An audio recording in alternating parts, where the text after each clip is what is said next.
Alright. So, last time, after taking care of the attacker and the mysterious vampiric mist that attacked the Ace Brigade in the streets, the Lockkeepers arrived just in time to arrest the ne'er-do-wells. It was then that the group decided to inspect the job board on the Horizon Walkers Guild. There they found the Hurricane Hawks milling about, and they asked them if they would help keep an eye on folks throughout the city, as they now were worried that Eden Moore may be gunning for their friends next. After that, they decided to take a job request from the innkeeper of the Seafoam Inn, Hikari. She had mentioned that the inn's hot springs had been malfunctioning. She brought the crew down to the boiler room, and they discovered that the water had the appearance of bubbling, boiling water, but it was cold to the touch. Nash took this time to jump into the water and investigate, and discovered some runes were scribbled down at the bottom of the water treatment. It was at this moment that Nash spotted a turtle-like creature swimming up towards him. And that is where we ended last time's session. Nash is not turtly enough for the Turtle Club. Sure isn't. And feel free to place yourselves wherever you think you would be in this room. Probably about here, I think. Truthfully, I don't even remember if Screg was there or not. No, we all went. Yeah, Okay. No, we all went together. You had a headache at the end of the last session, though, so that's completely I'm understandable. sorry. It's okay. Yeah. But I'm just saying that's why you probably don't remember. Yeah, I'd say that's about where Nash was. Yeah, I dropped you in there because I figured that was close enough. Yeah, yeah. Face to face with Turtle Man.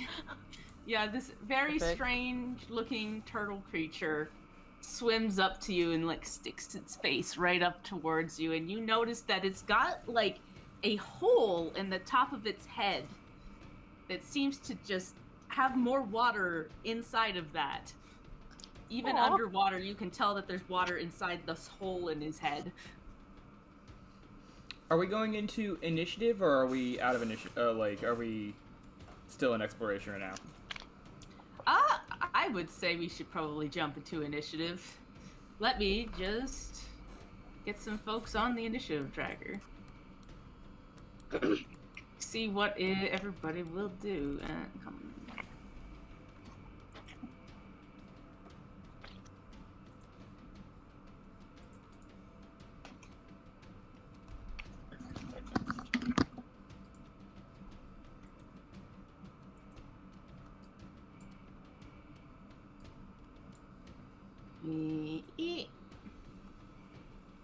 Let's get the combat going. And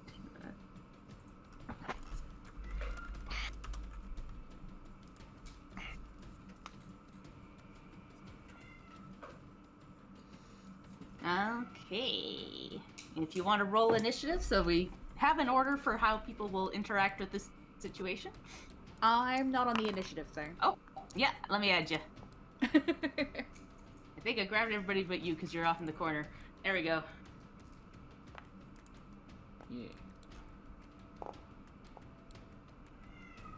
Okay. What is up, my cold-blooded brother? But I get the feeling that he is not going to be as kind. That is chill. No. No, this is a friend right here. Y'all don't do nothing fresh. He's friend shades. I'll give you that, but I don't think he's a friend. He ain't done nothing yet. He literally just swam up to my face. Yeah. Yeah. This is more to see how everybody will interact. There is no aggression yet, but Vaz, you're off to the side here with Hikari. You kind of see movement in the water. Yeah, Vaz is just gonna do some simple stuff. Move up ahead, draw a weapon, and just kind of interpose herself between what's happening in Hikari. Cool. Yeah, and you notice she kind of like pulls back a little bit as she sees movement in the water and squints at it. Yeah, and that's gonna be it for for Vaz, just because we don't know what's happening and she's not about to jump into water to go fight something. Yeah. Yeah, who would do that? That's just silly. And I'll say, Vaz, at this point, you hear kind of like a fluttering behind you. Fluttering, you say? Fluttering noise as something happens. And as you kind of like glance behind you, there seems to be like a pile of like what looks to be a tapestry on the floor suddenly. Huh. Just right. Oh, it moved everything. But like about here. You see like just a pile of fabric that wasn't there before. Concerning. Fabric.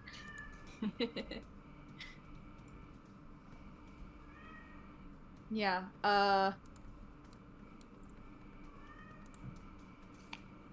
She will just kind of like grab Hikari's arm and sort of try and get Hikari's attention on the fabric as well to see if that's friend or foe.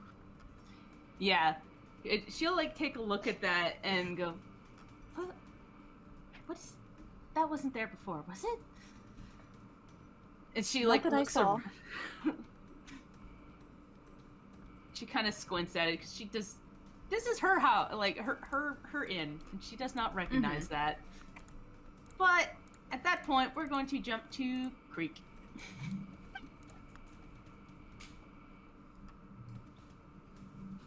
Spooky laundry.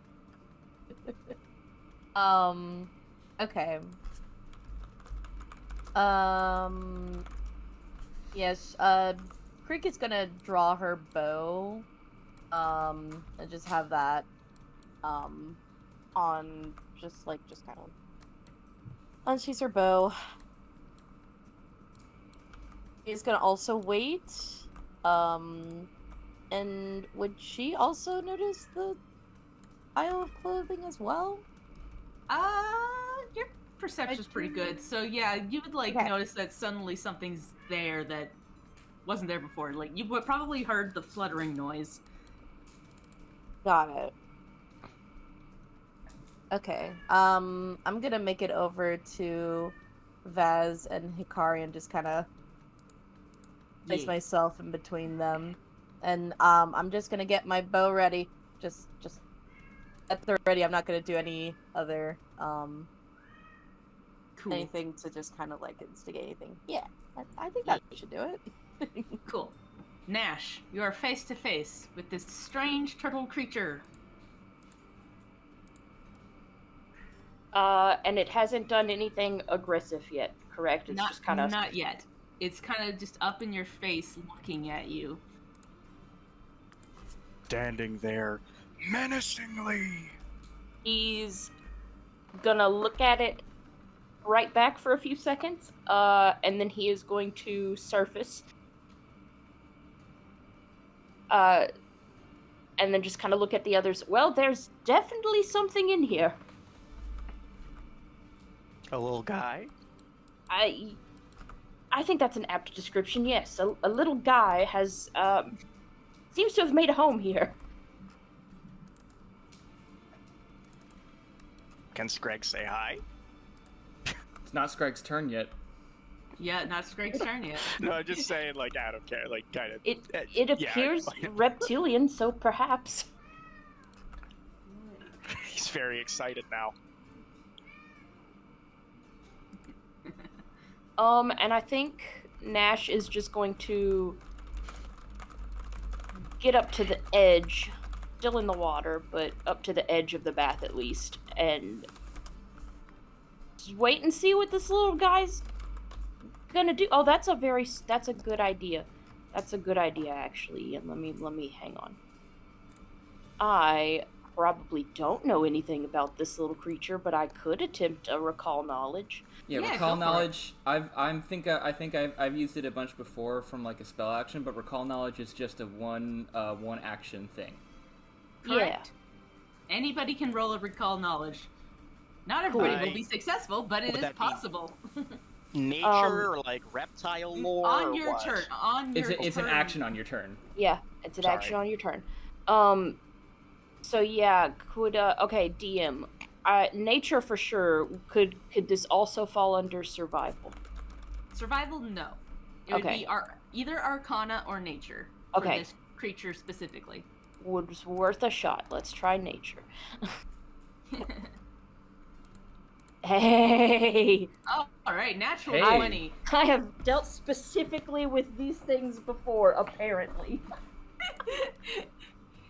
Yeah, either that or you read a really good book on one. I read a real good book. I Crit bet. successes. The best thing about that is crit successes get you like there's like special bonus knowledge you can get like only on crit successes. Okay. All right, so yeah, you know that this is a kappa. They are mischievous by nature and delight in playing pranks on unsuspecting travelers.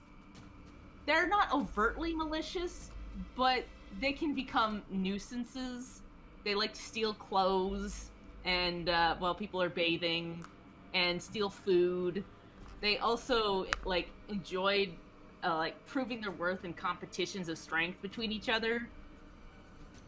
That they are also known to be like honorable competitors despite their trickery. You also know that though they aren't inherently hostile, some of them can be kind of nasty. Like any like large group of creatures, some are not as good as others. There's been lots of rumors of kappas drowning people or tearing horses apart.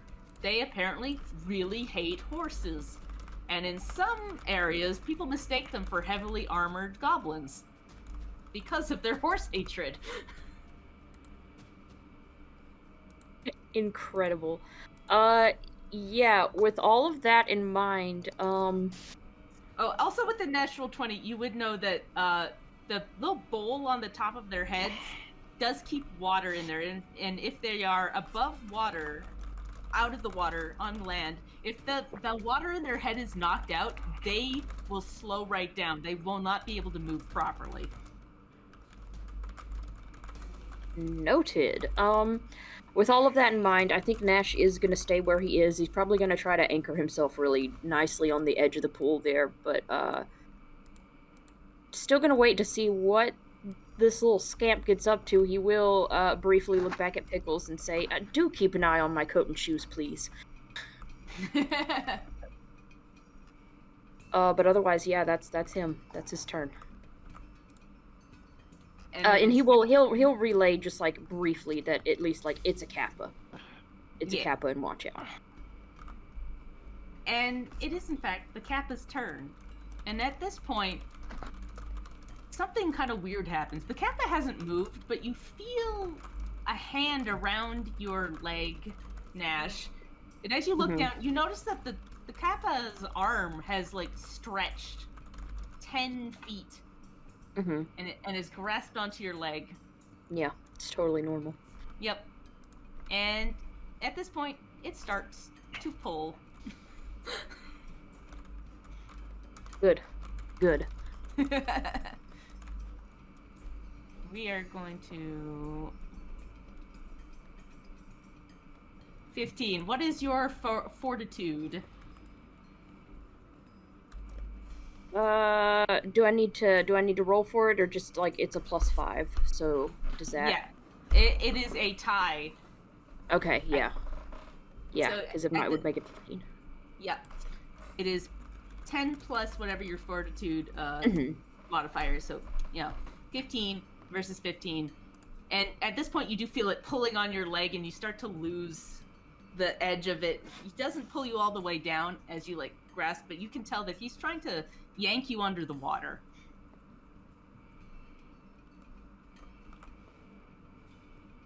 Oh, fun.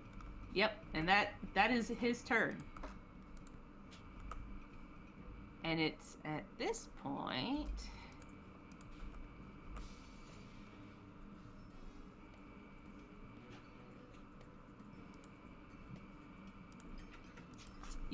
Pickles, behind you, you hear a strange, like, thump, thump, thump, and you hear from Hikari, no, wait a minute, as something jumps up from behind you. Oh no.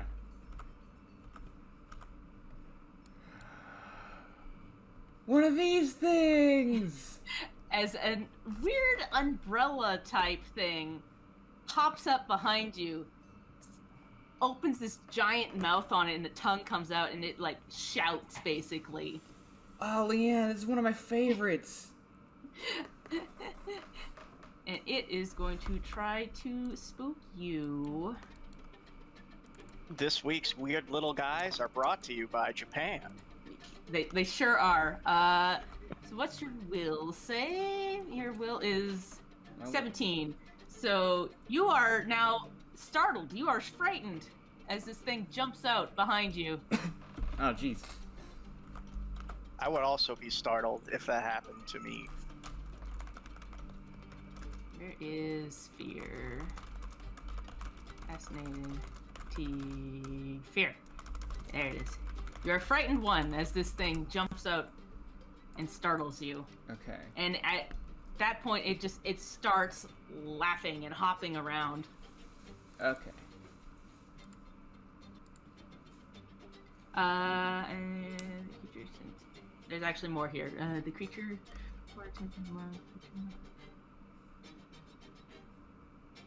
Okay.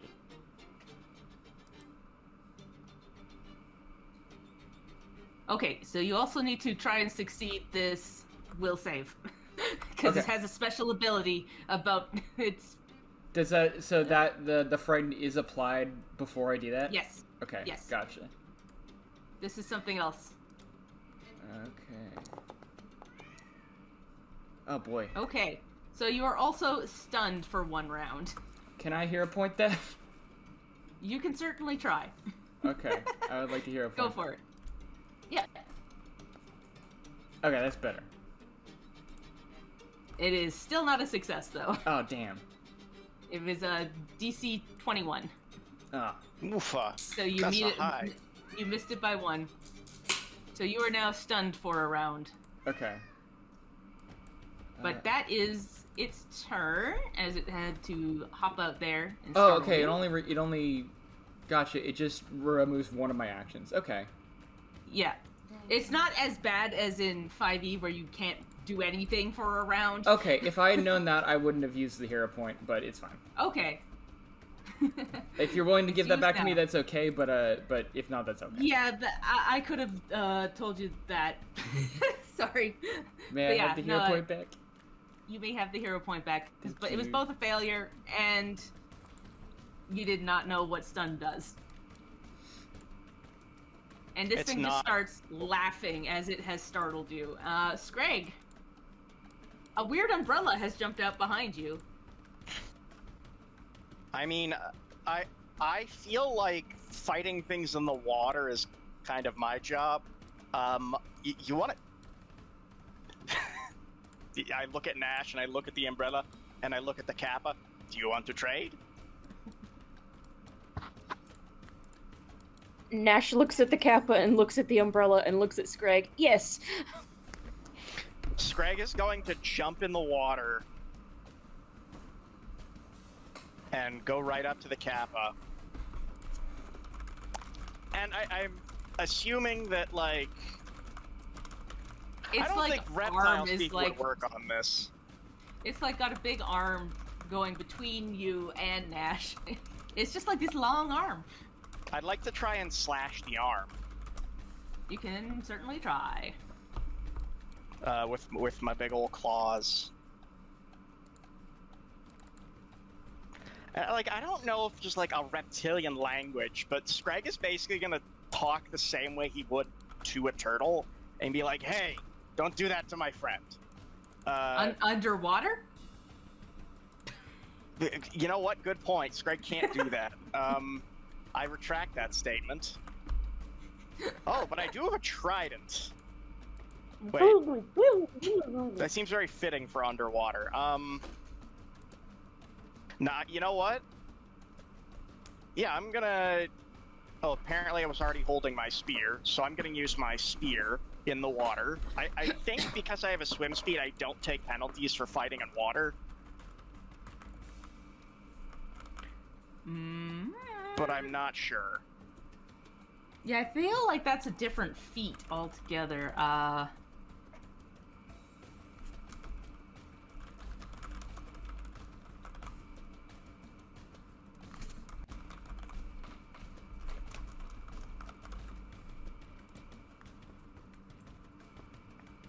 We have not done a lot of underwater It combat. says you're flat-footed unless you have a swim. Oh, you're off guard unless you have a swim speed. So I because I have a swim speed, I am good.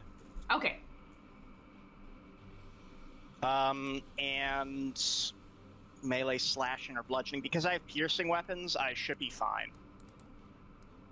So I'm gonna hunt prey. Wait, are my claws slurshing or passing? Are my Slurshing? claws slurshing? I think my claws are slurshing. I think they're slashing.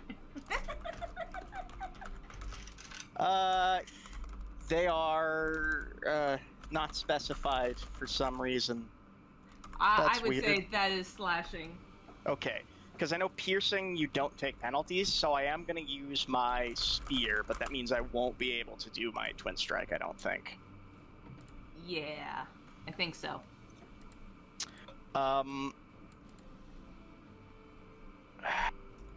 Let me just check to see if the claws are...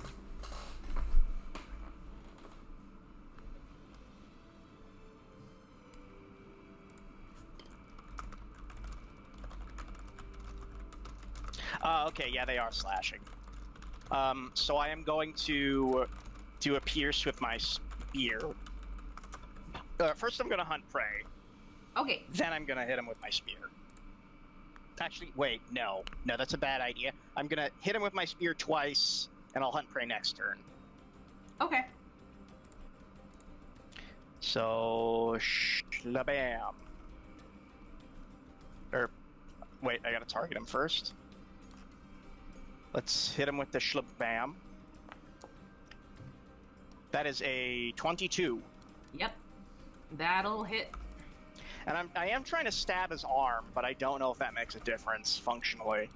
Functionally, not so much, but we'll play in the space. Okay, that's 9 points of damage for the first one. Yep. And then I'm going to do another stabby stab. That's a 15. Yeah, that is unfortunately a miss. But I think in the fiction here, you'll stab out with your spear, and he will let go of Nash's arm and like recoil his arm, and it snaps back into place so that it's a regular-sized arm. And as it's like flipping back, you try to stab again, and it like misses just by that.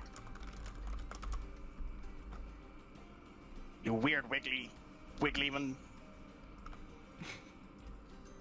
That's what I call weird wiggly guys. I'm assuming I cannot understand this dude at all. You also can't speak underwater, so Oh right, yeah. Can I? I mean, I can hear underwater. yeah. I'm assuming I was cannot mimicking understand what this dude. I was mimicking what you would sound like trying to okay. speak. Sorry. Sorry. No, Scrag can hold his breath for like 15 minutes, so he's just gonna do that. Yeah. He just can't talk or communicate with this thing. It just kind of looks at you and tilts its head as it's Pickle's turn. You are stunned one, frightened one, so you lose one action. Yeah, as it But there's a laughing umbrella bouncing in your face. Pickles jumps like a fucking country mile off the damn ground, like I'd Fair. like to recall knowledge about this thing. Yeah, go for it. Given what we know about the kappa, how it's not like quite natural, right? We learned that, right? Like it's kind of a little mystical, magical. Yeah. Would like an occultism roll be would that work? I'd say yes. Okay, I'm gonna do an occultism roll. Okay, and I do have the frightened one. I am gonna hero point that. Okay. That one I am gonna hero point. Okay, that's just a 12. On the umbrella, to be clear. Yeah. So with just a 12, you know that this is some kind of spirit inhabiting an umbrella, and that's about all you can gather from this. Okay. Would I and I wouldn't know like any information about like its disposition generally, apart from like what it's done, which is spook me. Yeah. Okay. Not really. You unfortunately didn't roll very high. No worries. Okay. So. One more action. Yeah, I know. I'm thinking about what I have to do. Yeah.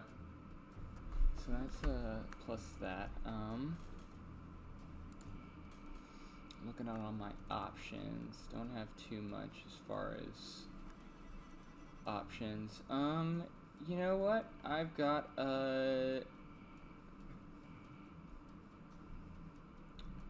Hand of the Apprentice. I can attack him with that. I can target this guy with Hand of the Apprentice. And I want to cast this. I'm going to take my staff.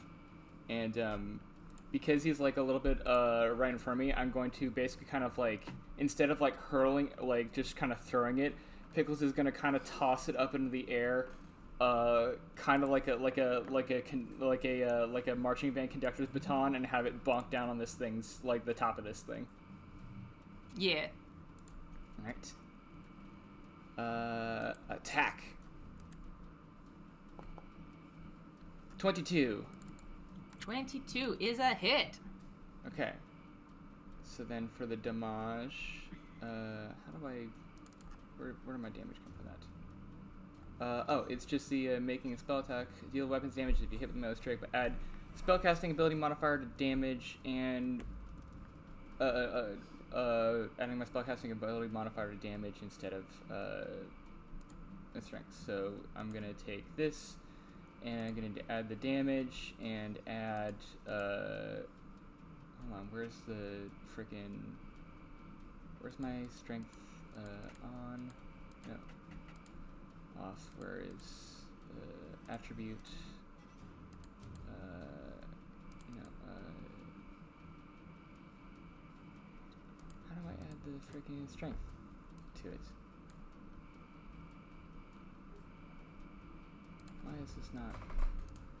So my intelligence modifier is +4. So I'm adding attribute.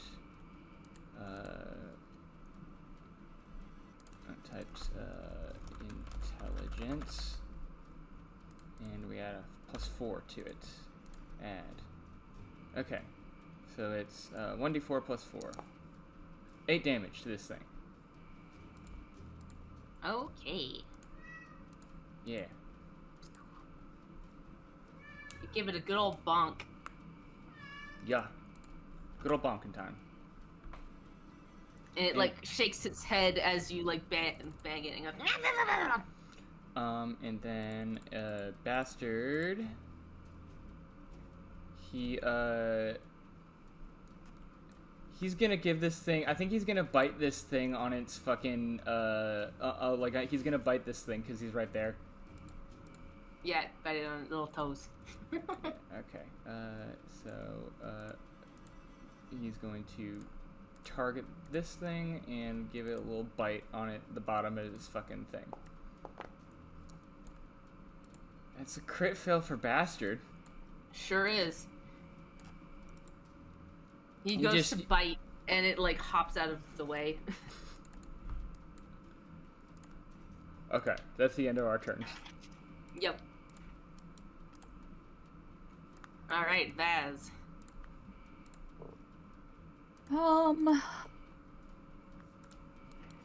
The pile of cloth is still hecking around, like, around here? Yep, it's, like, right here. Oh, boy. Well,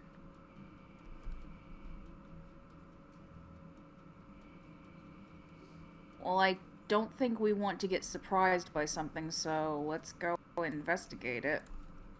Okay.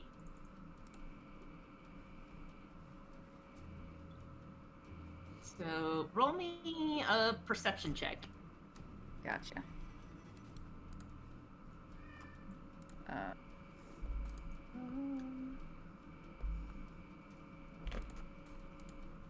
There we go. Beep. Okay, yeah, with that, you notice as you're like examining it, it move a little bit, and you see almost like a hand made out of the fabric go to grab your ankle, but you pull back at the last minute as it like starts to form into a creature. Not the creature. It's a creature. Is it creaching?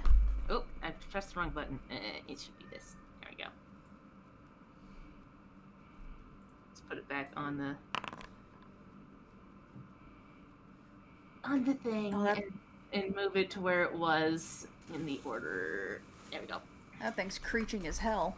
It's creaching as heck, and it kind of starts to move up towards you. It's big, long, fabric-y hands coming towards you, but it is still your turn. Okay. This is gonna be funky, but it looks like a blanket. So, we're gonna take the rapier and try and stab through it and pin it to the ground. I assume I just need to initially roll some sort of attack. Yeah. That sounds very panache to me, if you ask me. Panacity? Tenacity. Silverton?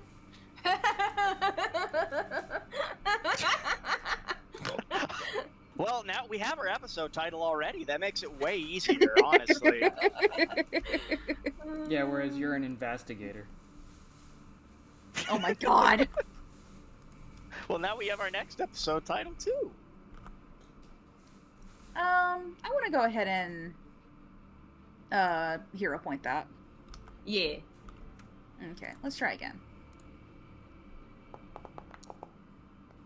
Worse. Worse, yeah. Now you try to like pin it down and it's like fluttering this way and that, and it's hard to pin down. Okay, between moving, investigating, attack, I think that's my turn. Yeah. Okay. And as you finish that, you notice that Hikari is now like looking around this way and that, seemingly for something that is not initially on the battlefield here. She's not looking at the umbrella. She's not looking at the pile of cloth here. She's just looking around, and then you see that her hands start to glow a little bit as she like focuses, and her eyes go like this bright yellow, and she like shoots her head to the left, and she starts walking this way. And that is It's time to get badass. That is actually her turn, though. So this creature is going to come and try and attack Vaz. No. Just let me check this bit. Not a creature. Creature.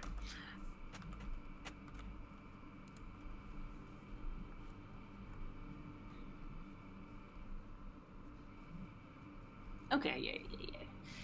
So it is going to try and attack Vaz here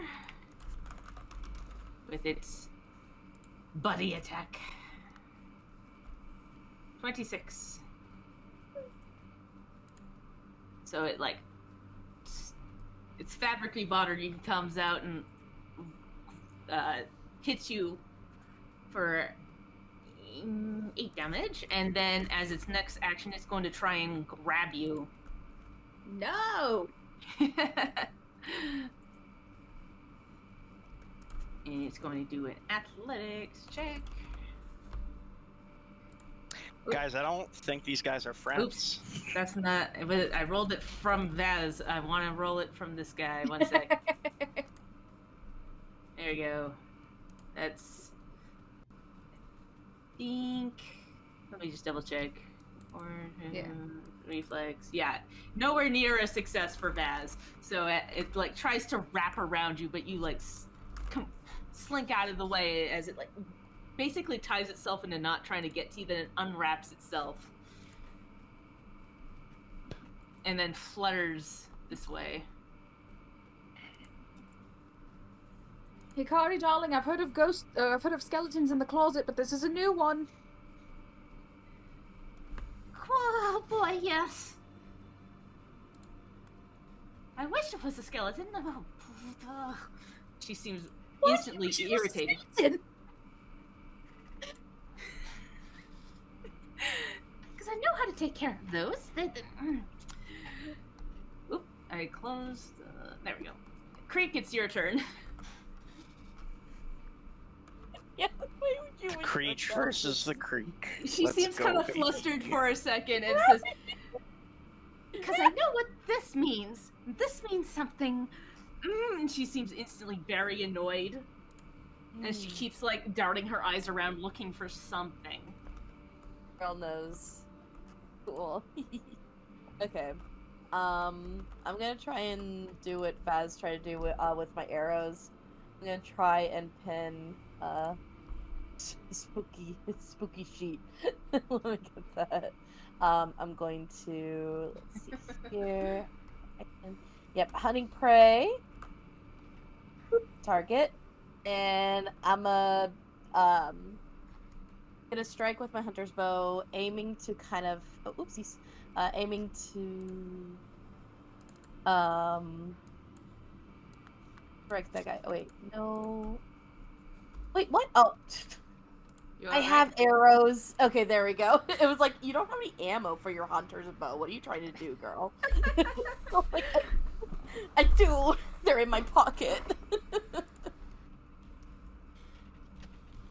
Oh. Does that hit? Oh. That's unfortunately a miss. Shoot. I'll try one more time. Yee. On. No, I ain't gonna do it. Yeah, the arrow goes wide and hits into this, like, stone statue at the bottom of the stairs here. Much is happening. Yeah. I concentrate. No, I will say, as that, like, goes wide and it hits the statue, you hear a from somewhere this way.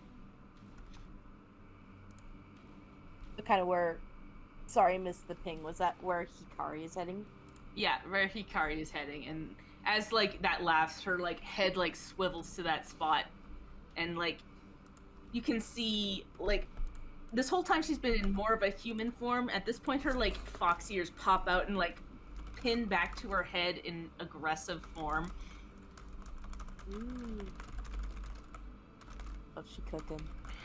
All right, Nash. That'll do it. Okay, well, first things first. Now that his leg has been released by the Kappa, he's gonna scramble up out of the water.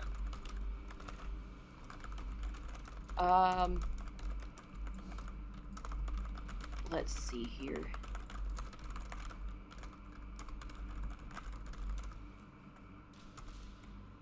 Do I? No, Nash isn't gonna stop to recall any more knowledge. He's just gonna kind of look around at the ruckus that's being caused and let's see, move one action, drawing the whip another action. It says it's out. That's a lie. You wouldn't have had it out. I just forget to put it away. Yep. And then as he attempts to make a strike at this little umbrella guy here that I don't think was quite in his book. Yeah. He's just gonna say, well, the good news is I think we know what's wrong with your bathhouse. It's quite haunted, and we're gonna try to hit this thing. It's quite haunted. Quite haunted. Hey! It's so good. Any amount of course, haunted I'm is not quite gonna haunted, target. Nash. But, Any amount of What haunted was is that? quite haunted, Nash. yeah. I've seen minor hauntings before, as he just, like, blasts this little umbrella thingy. Let's Yeah. see here. I want to be like half you, but I'm in the water, so I can't. Yes. If anybody here had said that can't possibly be right. Oh my gosh. That can't possibly be right. Oh, I hit the wrong button. That's why I was like, it was a crit. How mathematically? Yeah. Okay. Yeah, hit the critical button instead. My brain saw damage button was like, that's the button I need to hit. Now there we go. That's what I'm talking about. Way more sense.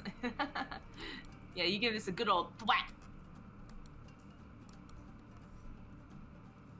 But yeah, if anybody in the party had seen it, varying levels of haunted, it's gonna be Nash. I can't argue with that. Yeah. Alright. Okay, but that would be 3 actions, so that's me. Yeah. Alright, the Kappa. As its arm, like, retracts, it, like, turns its attention to Scrag, and it kind of tilts its head, sees that you have this spear out, and it tries to thwack at you with its claws. That is a hit. Thwackant.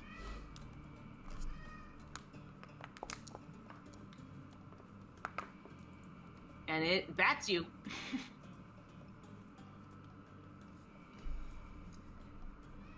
But as it does that, like, big old bat, it turns and starts to swim away. Basically to the other end of the pool here. That's a lot of damage. Yep. And in the water here, you can kind of make out that as it swims away, it starts, like, licking its little claws. Oh. Just a little guy. He's just a little guy. He's over there now. And yeah, that's its turn. The Casa Obake just got thwacked good. It's bouncing, hopping mad, as you could say.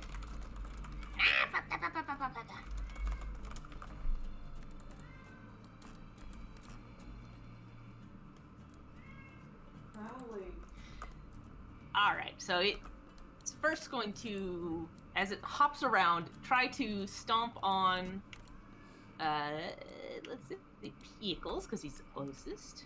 A quick clarifying question. I lost the stunned and frightened, right, after that first turn? Yes. Okay. Correct. Those only last for 1 round if they are stunned 1, frightened 1, and that's what that was. Okay, gotcha. It unfortunately has a crit against you, Okay. as it stomps on your foot quite good. Oh, man. Did he knock you out? No, I'm on 1.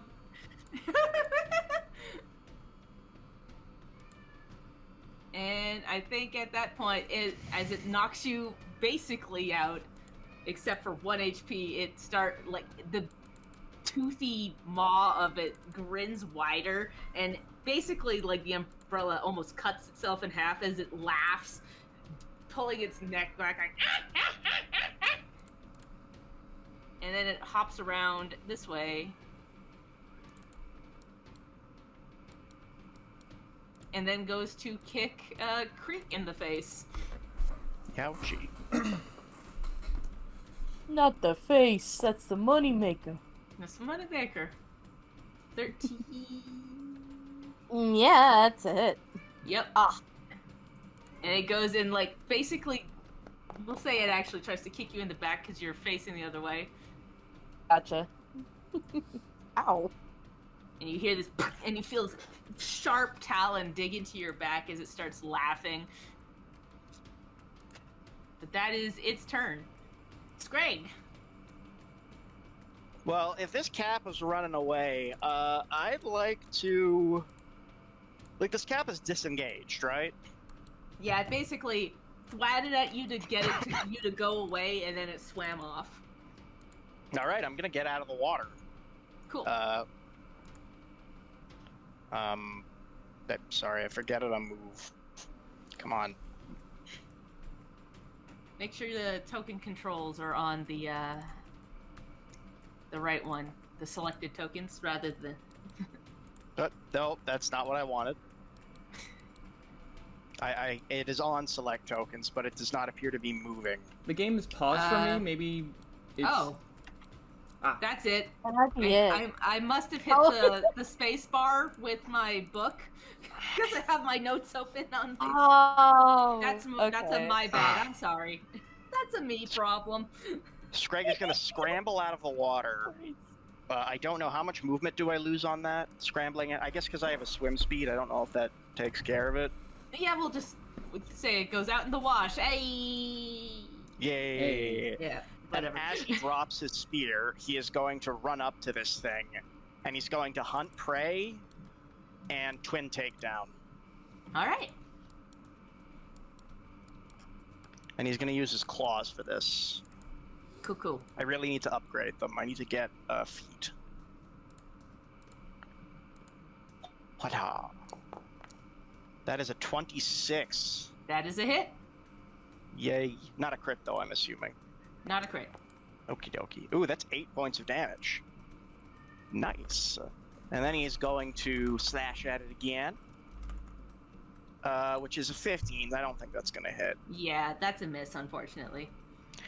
But it is okay. And then he's going to say, "Stay away from my friends. You mess with the cow, you get the horn." Pickles. Yes, DM? It's your turn. Excellent. My favorite.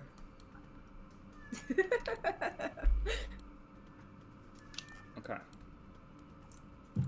Ow.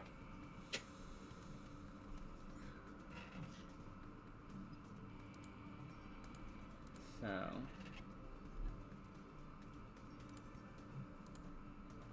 as far as the stuff that I've got available to me...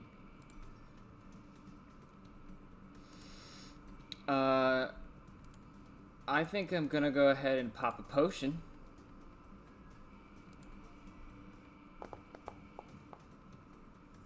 That'll be 7 points to my good self. Huzzah. So that's an action. And then for my other two actions, electric arc, both creatures have to be within 30 feet of one another, right? Yeah. Yes, they do. Okay. So, I think I would actually like to... yeah, I'd like to cast Electric Arc on, the umbrella and the blanket. Yeah. Okay, so that is,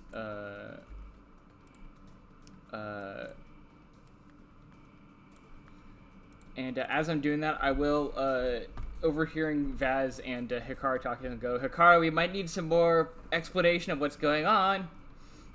So they need to do a basic reflex save.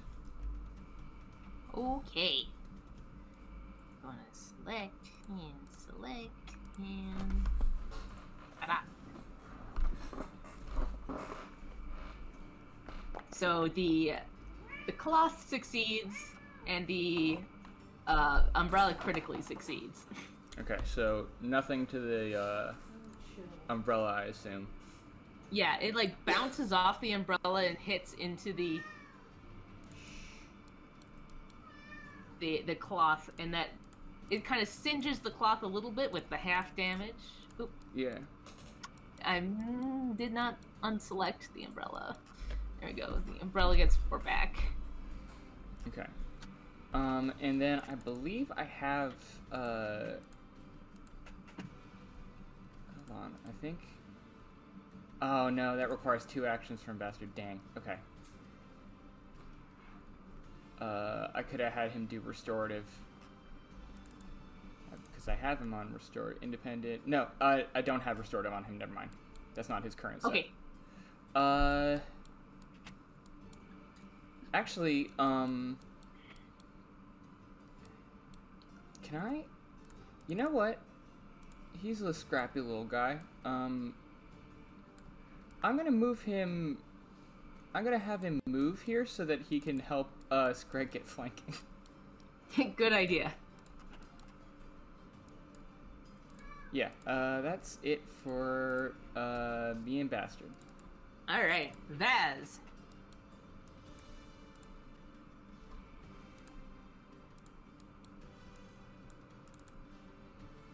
Sorry, I couldn't find where my cursor was for a second. All good. It happens sometimes. Okay,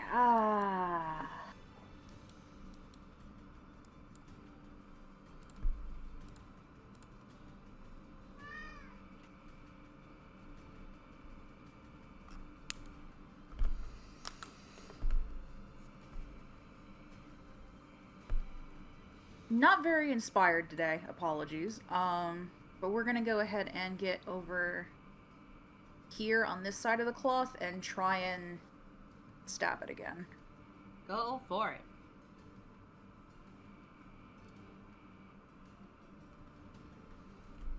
Action.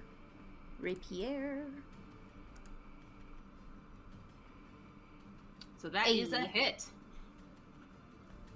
And damage.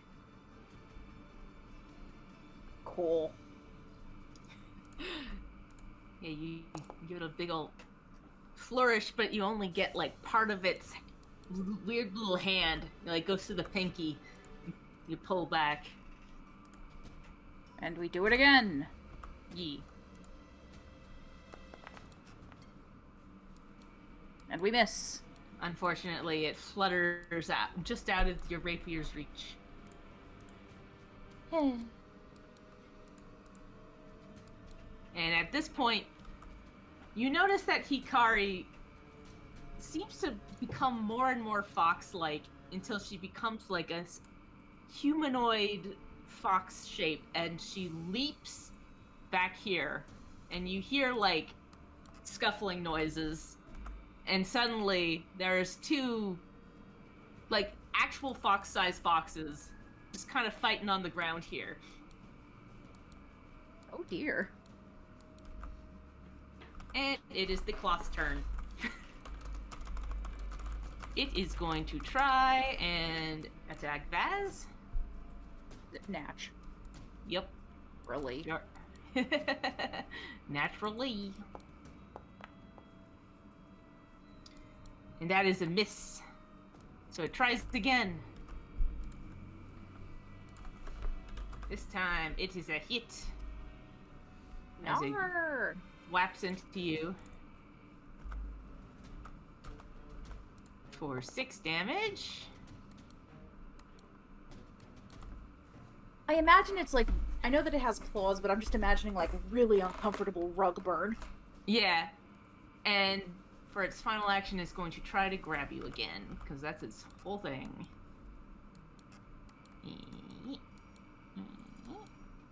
Versus... I'm gonna do...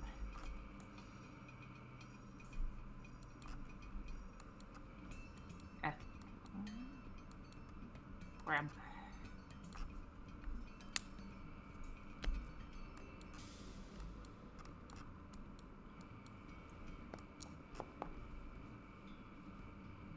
$725 versus your reflex 20. So it does in fact grab you. Oh, great grinning gods. If I can find where grab is on here. Grab. Grabbed. It grabs onto you, but that is its turn. Creak! This thing has like wrapped itself around Vaz's offhand. No. Alright.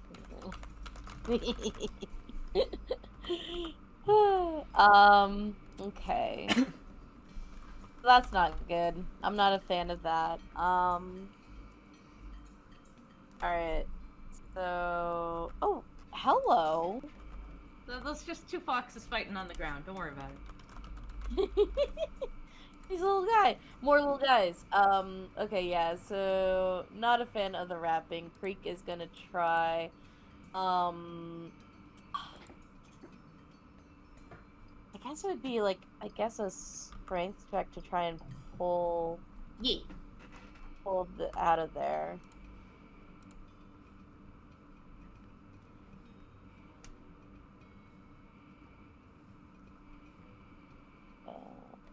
I guess, what would it be? Athletics?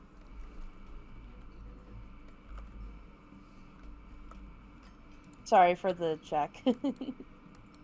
Yeah. Alright, got it. Let me go ahead and try and pull this rug off of Vaz. Oy! Oof. Yeah, you try to 11. yank on it and it does not want to come free. Okay. Well then, with hatchet in hand, I'm gonna... I don't know if I should try and swipe it. Because it's wrapped around Vaz. I'm not a fan of that. Is there some part of the cloth that's not wrapped around Vaz? Like... Yeah, I'll say like part of it's flapping around. Okay. Am I able to just do a quick old swipe on that end? With the hatchet? Yeah. Alright. I'm gonna give it a try. Oh! Whee! That's a hit and a miss. Yeah, unfortunately. Yeah. Aye. So many misses.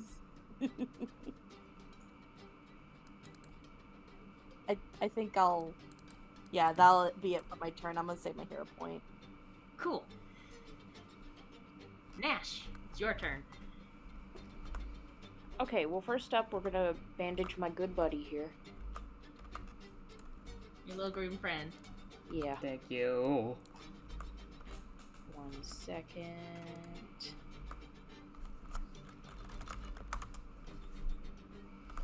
Oh my god, Foundry, please. Okay, there we go. I don't... Why am I using my touchpad? Why am I suffering? My mouse is right next to me. Okay. Sitting here trying to tap and double tap to open stuff. Okay. Alright, Band-Aid for Pickles. Where did that go? Where did it go? 17. Yeah, okay, so that will work, which is the one that I need. Battle Medicine DC 15. Oh, disgusting. Well, it's a start. That's okay. Okay, I wasted all my good rolls earlier, I'm sorry. Okay, so that's action 1. Action 2, we're gonna get a little bit more in range. Action 3, we're gonna try to smack this umbrella again. Yeah. Hopefully. Hang on, let me actually hit all my correct buttons this time, maybe.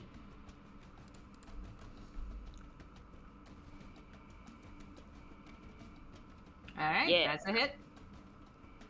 Give it a thwap. There we go. 2 damage. As you smack it,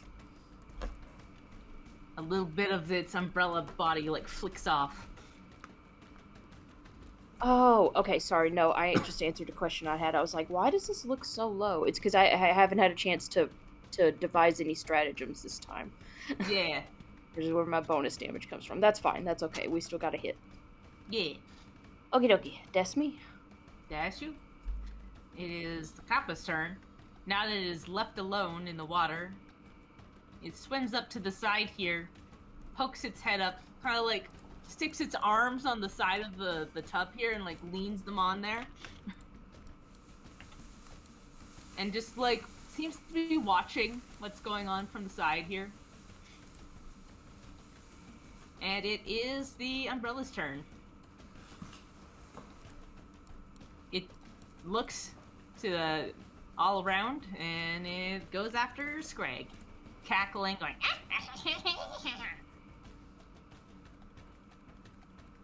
Gives you a good old kick. And 20, yeah, that's a hit.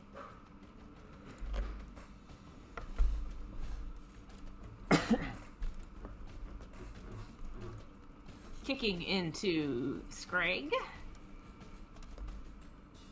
And then it turns Scrag's not and looking so hot.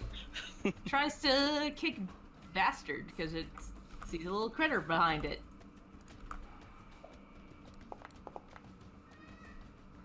Kick the little critters? Yep, it's kicking around. No! It's bouncing. Knocks into Bastard here. Yeah, Bastard's down. Oop. I hit the wrong button. There we go. I don't know how that works with familiars. I think it works the same as with anything else. Yeah. Oh, okay. Bastard gets knocked down, and seeing that it knocked down the little creature, it starts cackling again and bouncing in place. And then that is its turn.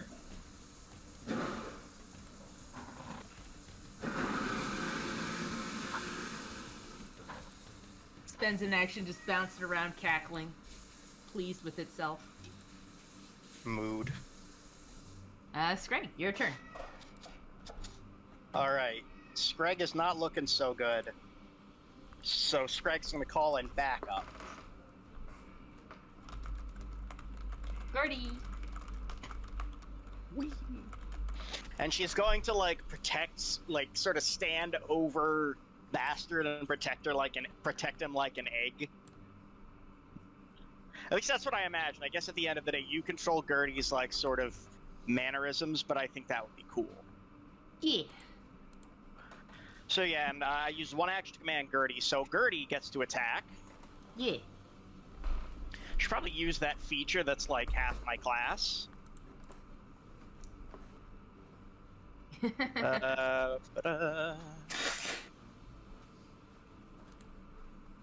num num num num num num.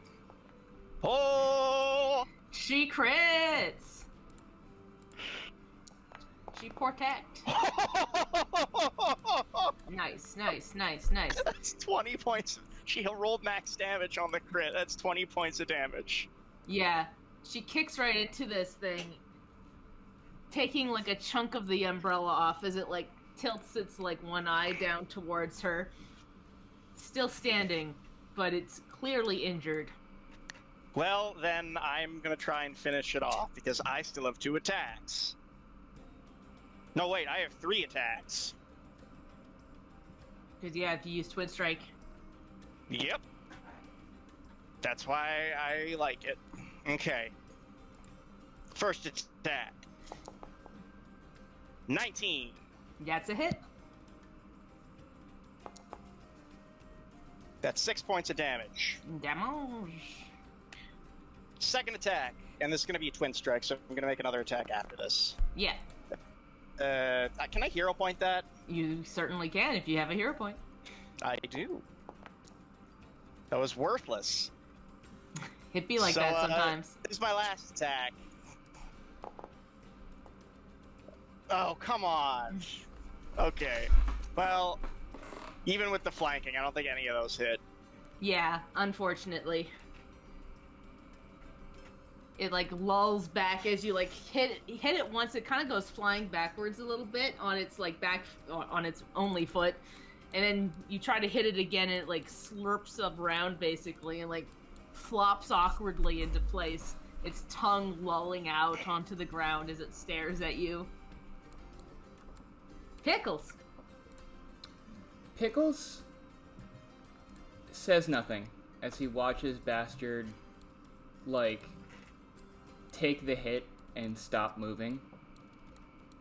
As he watches like Gertie and Scrag like, you know, protect Bastard and attack this thing, he's just staring directly at Bastard, and he slowly walks forward next to this thing where I imagine this umbrella, you know, was cackling and stuff. I'd like to make a spell attack roll for ignition. Heck yeah. A melee. Spell attack roll, yes.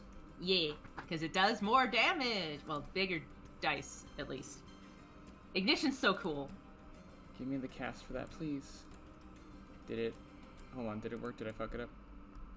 Oh wait, no, it has to ignition melee. Yeah. You gotta hit that button, and then you have to hit attack. Yeah. Okay. I don't have a hero point for that, but I would really like to. Does anybody have a hero point they could give me? Yeah, I got it. I'm giving you my hero point. Go pop off, King. Okay. Let me try again. Oh. Ugh. Okay. Sorry. Okay, so that's. I too have one of those hero points. Everybody's trying to. Can I have it? I want you to be able to do this. Let's try it. Give it a go. 23. Yeah. Okay. There we go. That's a hit. That's a hit. So, that's a, thank you all so much. 2 hero points. So, But it happened. It's a spell. It's okay. We need that. It's cool. Yeah. 12 damage. 12 damage. And it just burst quite literally into flames, and it's like cindering in place, hopping awkwardly, twitching as it goes. I would like to imagine Ouch. if I can do a thing. Yeah. So I don't know if this will kill it. I imagine it doesn't. As Pickles is staring at Bastard, this thing is hopping in place, and he's holding the staff in his left hand, and with his right hand, as this thing is hopping, he reaches out, and his hand bursts into flame as he grabs the umbrella, like the handle of the umbrella, and pulls it close to his face, and just stares at this thing in its eye, and the only thing he says is, "My life's work." And then he releases it. Cool. As it just fucking bursts into flame. Yeah. Cinematically, that is too cool. I'm going to say that last hit point it had is gone. Because you just burst it into flames. It had one singular hit point left. And that's just too cool. You get end of fight. It's cinematic. I like it. I think we're all okay with that. That's very cool. Yeah. And it was one hit point. This is way cooler and more interesting. And Bastard needs to roll a dying check, I believe. Yeah, he sure does. Fuck. I don't remember how to do this. Is it... Call it rule of cool damage. But yeah, it's like their fortitude? Fortitude? No, there's a dying button here. How do I do this? Have not had to do this in a while. Familiar.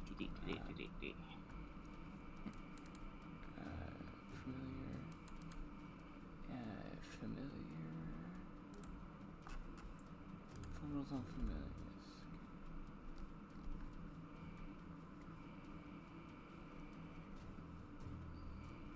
Pet general feat. Okay. It's a flat check plus your dying value, and Okay. it would be dying 1, so you would have to roll an 11 or higher. Okay, so he'd have to roll an 11 or higher. So just a d20. Yeah. Okay, that's 1. Yeah, there we go. Yeah.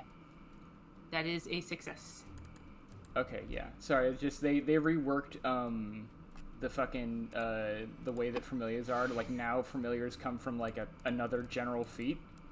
It's weird now. I'll have to look into this again. Second. Yeah. It's a little funky. I almost never have my familiar as cabbage in battle because I just don't want to fuss with it. It's so. Yeah, I mean, he wasn't gonna, but like fair. things got like things got so Yup. fucking heinous that like, you know. Yeah. I'm just gonna. There we go. That's what I'm supposed to do. There we go. There we Dying go. 1. Yeah. Okay. So yeah. Oh, it's a success, right? Yeah.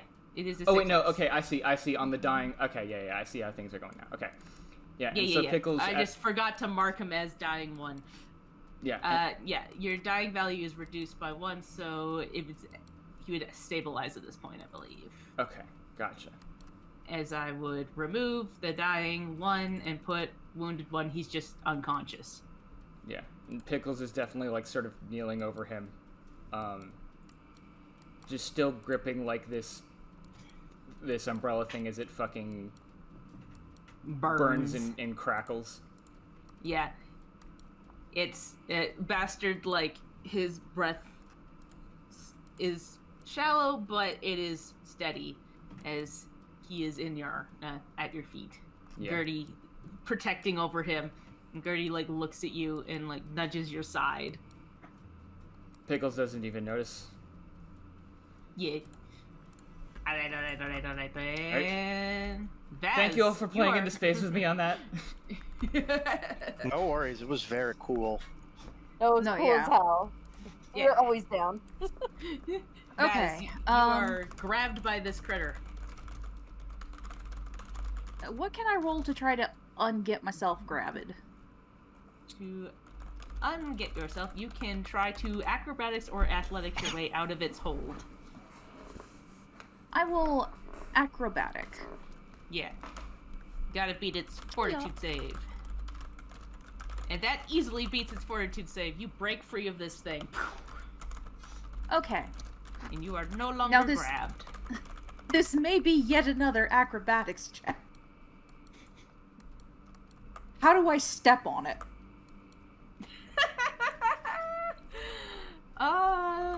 Yeah, I'd say that probably would be what that would be. I think this is a reverse grapple. I'll mark it as a Yeah. grapple. So just another acrobatic Yeah. or athletic? Okay. Either one. Like, acrobatics is not quite right here. It's but I have been using the wrong thing for this creature to grab people, so I'd say either or for this, because it is a floppy, flipply thing. Okay, then we're gonna go acrobatics. I'm making an executive decision. So, 14 versus its reflex, so not quite. You're just trying to, pin down this thing, and it's fluttering around. Oh my god. It's got pretty good reflex. Okay. Well, at least I have Creek flanking, so let me try and attack it at least. Yeah. Just because it is a flapping piece of cloth, it is very dexterous somehow. Oh my frig! Yeah, unfortunately, that is a miss. Vaz is just cursing at Udrian. Very fair. And out of the corner of your eye, you see these two foxes fighting on the ground, and they kind of turn halfway human as Hikari pins the other fox down, and she growls, "Shinji! I can't believe you've done this!" And you can hear another voice go, "It's just a prank! Just a prank!" Yes, Shinji, I can't believe you've done this! And the robot. then the response being, "It's just a prank, bro," is it's perfect. Yeah. These are the best, worst characters of all time. Not just the best, worst one character. Yeah. Hikari's good. Hikari's great. She's mad that she's being pranked. Rightfully. Yeah, it's the cloth's turn now. It is trying to be attacked by Vaz. It turns around and takes a whip at Creek. It takes a whippet. A whippet. It tries to whip Creek, but To whip it. A blanket doing whippets is really fucking funny. Funny? I would call it terrifying, personally. Just how you would negotiate that from a physics standpoint. yeah. It whips around, tries to hit Creek, it misses, and it whips around again, trying to hit Vaz, and also misses. And at this point, it flutters this way, a little out of the way. And Creek, it's your turn. Not a fan of this blanket. That's a mood right there. Mm-hmm.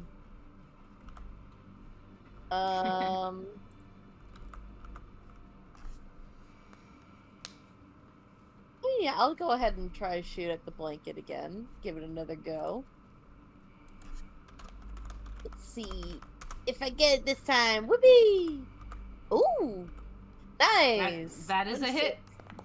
There we go. Finally, I hit something today. This thing's slippery. Frankly. Points of damage, and just one more arrow for the road. Ugh. Okay, yeah.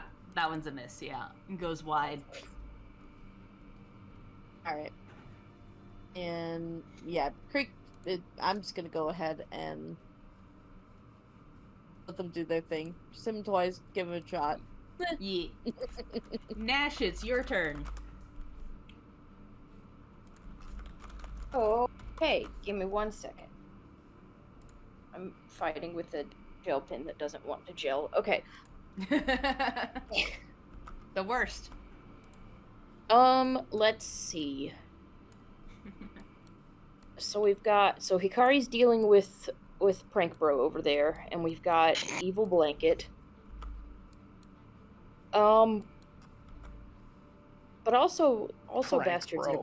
in a bad way, so I think that would take precedence for Nash. I do not have the correct tool.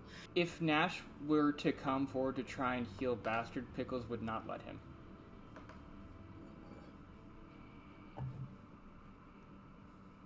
Oh, snap.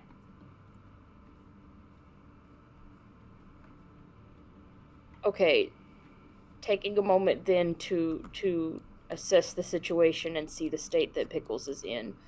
Nash will instead go to help with Evil Blanket. Much that he thinks that he can with a whip, but he'll try it. Okay, so one action, move a little bit closer in range, and then because he doesn't know what he's dealing with, and also I have 2 actions to use this time, we are going to devise a stratagem. We're gonna attempt. Yeah. We're gonna try. Okay, so this, let me figure this out real quick, because this is the part where it wasn't doing the right thing. Okay, so I need to, there we go. Heh. Sorry, it doesn't automatically do my stratagem thing the way it's supposed to anymore. I have to manually roll with intelligence instead. Cook this fraud. Didn't do it actually. Did Okay. do it. Okay, so the stratagem failed.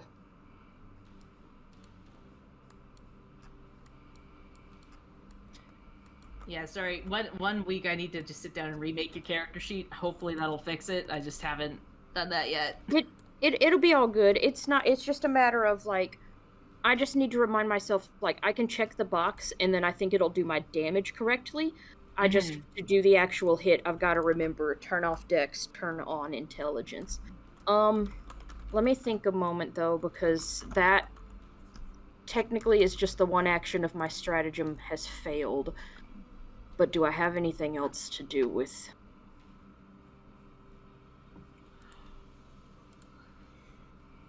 How is Screg looking? Badly. Yeah, Badly? Screg is Okay. bad. Yeah, okay, so then that... Okay, so action 2 is Nash assesses the blanket, goes, my whip is doing nothing against a blanket. And then action 3 will be, let's band-aid Screg. God. There we go.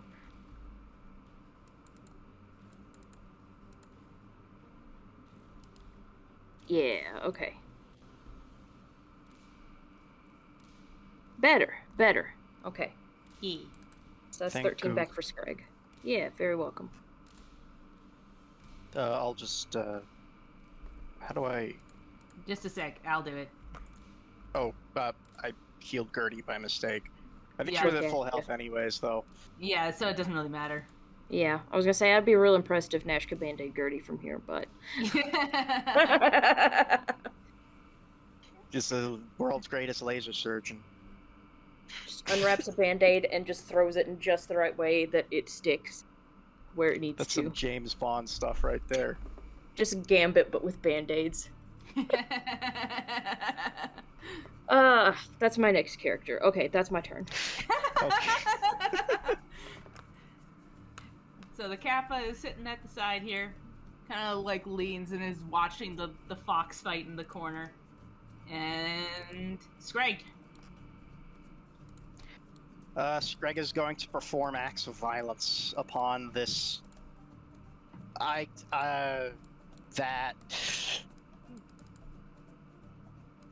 Gert. He's going to get Gert into attack mode with one of his actions, move with another.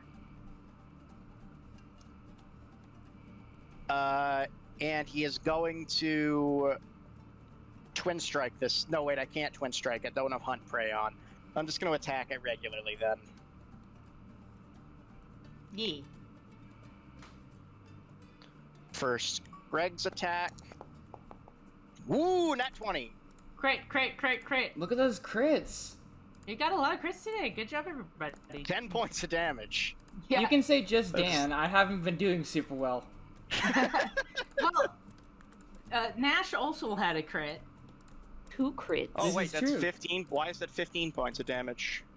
Because it's weak to slashing damage. Oh, thank you for telling me. Well, you didn't ask, so. Oh, As you would go do up, you something to it. Darn you, slash strategy. it in half. You slash it in half, basically, and it Screg made flutters confetti. to the ground. Let me just double check that. I'm pretty sure that's what that is. Yeah, it has a slashing weakness. It has resistance to bludgeoning, but slashing. So as you cut it basically to ribbons, Hikari gets up in a half fox, half human form as this other half fox, half human man is on the ground. He's like covering his head, and she goes, "Shinji," and at that point, we'll take a break. All right. So as the dust settles, you see this Kappa kind of swim up closer to the edge here and again lean on the edge and look over. Hikari is standing over this other fox, clearly pissed off. Hello, Turtle. Screg is sorry that Screg stabbed you. Please do not try to grab my friend and steal him. It gives you this big smile and says, "I just was going with the prank. I thought it was funny. Sorry."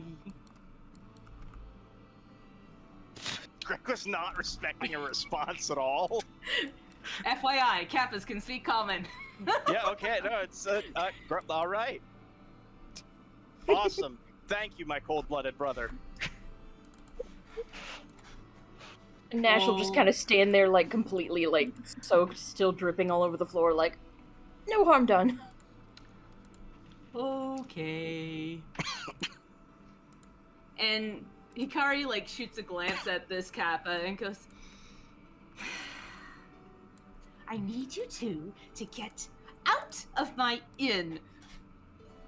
And the other Kitsune kind of gets up and, like, fluffs his hair and becomes more human-like, looking a bit like Hikari, but a male, and he, like, pouts and goes, "Come on! I was just here to say hi!" And she's just clearly not having it. "Shinji, I don't want to see your face again. You hear me? Get out! Get out!"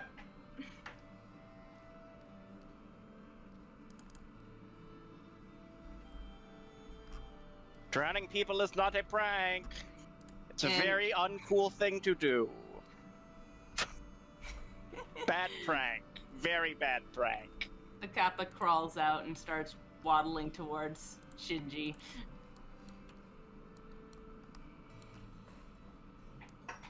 And Shinji he's still pouting, going, Do you want to come back for the family reunion? No, get out! And he just goes, ah! And they scamper upstairs. And out they go. The Kappa waddling behind, a good 15 feet behind the other. She just lets out a sigh and her ears flop down and she becomes more human-like and she takes a breath. I'm so sorry. Thank you for dealing with that. It happens. It's quite all right, darling. Family's weird sometimes. Yes, especially when your family is full of a bunch of pranksters and tricksters. Drowning people is not a prank. That's what I told them, and they told me I was a no fun. Who is that fun for? Wasn't fun for Nash. Just imagining Screg just a full blown just what? And she just kind of shrugs and goes, I wish I had actual information on that for you, but they seem to think it is. Screg takes aquatic safety very seriously. At least it wasn't something more serious.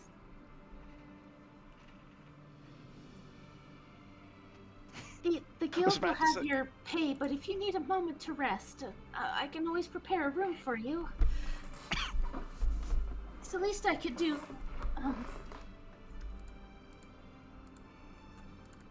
It may take some time for the water to get back to normal, but you can always use the hot springs as well if you'd like.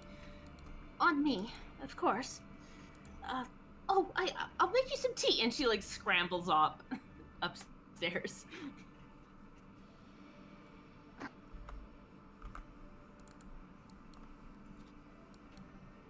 Nash has approached Pickles and Bastard.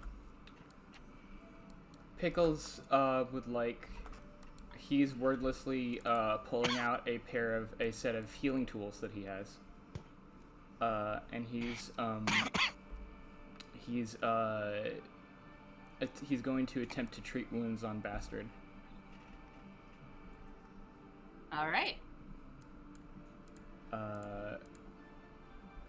Yeah.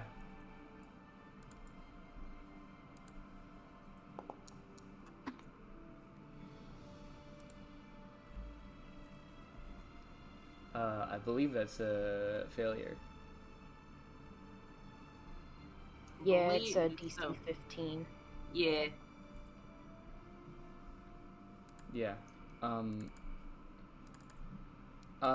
Pickles is bandaging up Bastard. Not really frantically. He's actually got his spellbook pulled out and sitting down next to him. He's kind of sitting cross-legged on the floor. And you can see he's actually like taken out like a bit of parchment and some vellum and like drawn some sigils on it next to Bastard as he's trying to heal Bastard. But like there's like a flash of magical energy and then it fades and Bastard hasn't really changed. Yeah, he's still, like, flopped on his side, breathing pretty shallowly. Nash will attempt to help if Pickles will allow him to. He'll try to just, like, take over the bandaging part so that he can focus on writing the spells or whatever magic he needs. Could I ask you to do like a persuasion or diplomacy against Pickles? I think maybe will. Certainly, we can try a diplomacy. He'll try to talk him into...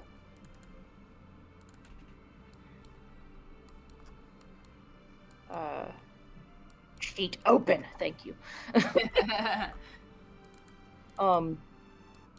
Yeah, he'll kneel down and help and say, an extra pair of hands won't hurt.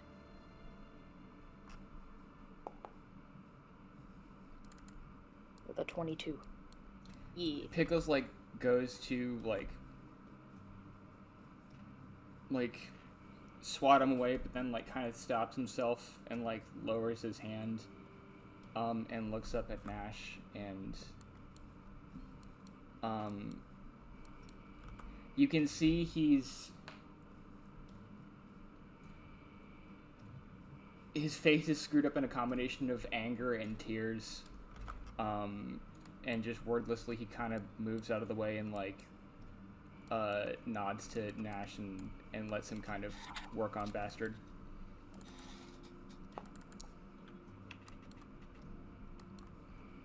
Okay. Nope, not that one, not that one. Ignore what I just rolled. Ignore what I just rolled. Sorry, it's the wrong medicine. This one. Here we go. Yeah.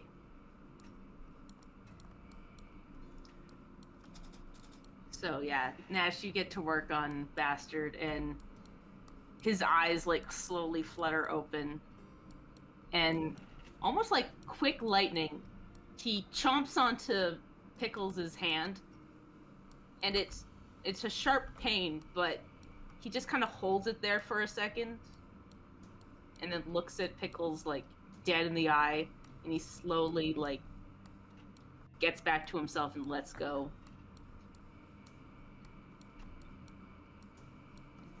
Almost like under his breath, to the point where like almost no one else can hear him, Pickles just sort of wordlessly mouths the word sorry. And at that point, uncharacteristically, Bastard licks your hand where he bit you and flops up into place, looking grumpy.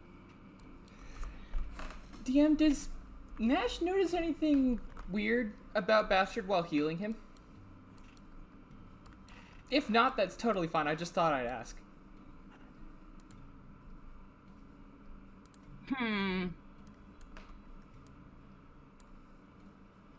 If it helps, since we're now on treat wounds and it's only a 10-minute immunity for me, and it takes 10 minutes to do it, if that's all right, while they're having their little moment, Nash is gonna continue bandaging Bastard a little more, and also do Pickles, since he can do 2 for 1.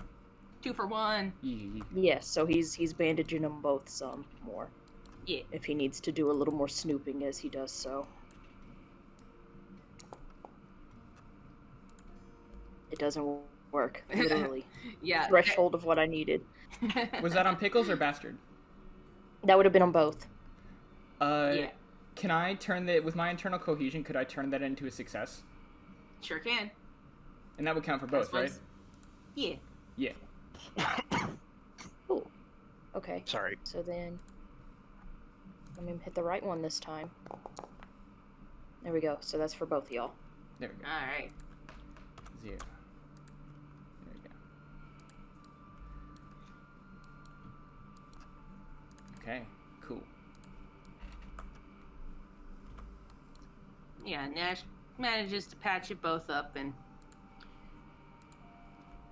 Bastard is just like a ball of bandages at this point, but he gets up and grumpily starts wandering, pacing kind of like in a circle, and then flopping down again.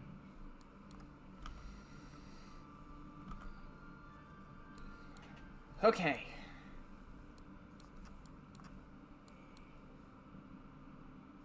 Anyway.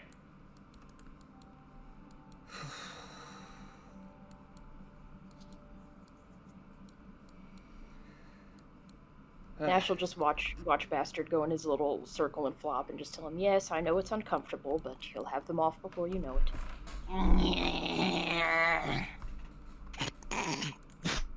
Whoa. Sorry. That got me. He does that as he like flips his head back to stare at Nash rather than like moving his body. He just flops his whole head backwards to do that. Nash Scrag knows has better never- than to... Go ahead. Scrag has never heard an animal make that noise before. Oh, you get used to it from him. And then Nash knows better than to like go in for a scratch himself, but if you look closely, you can see that his shadow is scratching the belly of Bastard's shadow. And if you which look I'm sure closely, Bastard hates, but yeah, if you look closely, Bastard's shadow is like trying to paw the Nash's shadow away. Oh, I forgot. I forget Bastard is hella magical sometimes. Yeah, Pickles, just kind of... He gets up, and he's like, alright, what's next?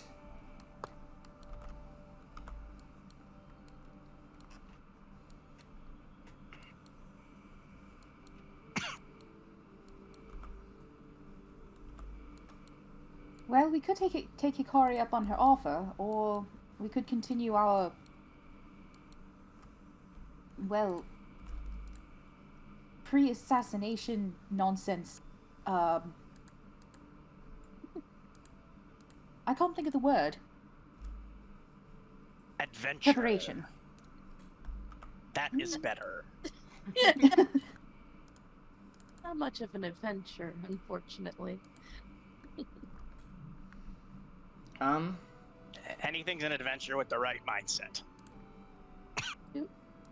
I was gonna say, would a little break be okay? I'm okay with a little break. And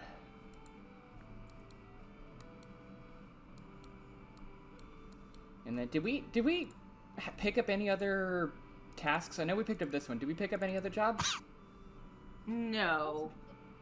You picked Yeah, I up think this we just- one, and the only other two on the board were a rat extermination quest, which the Hurricane Hawks took, and then there was one talking about going to the Four Blade School to do some training. Oh sparring. yeah, and those guys. That and sounds fun.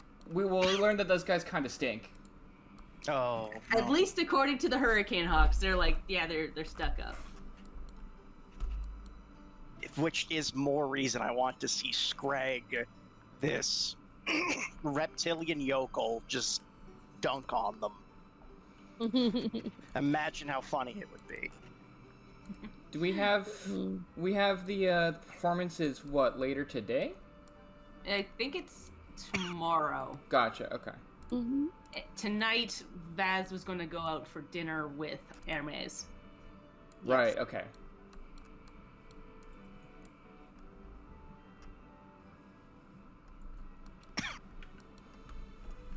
But yes, at some point, Hikari comes back down and leads you into a room and lets you just chill there. She brings you a pot of tea and several cups and some little snacks that are like little mochi balls.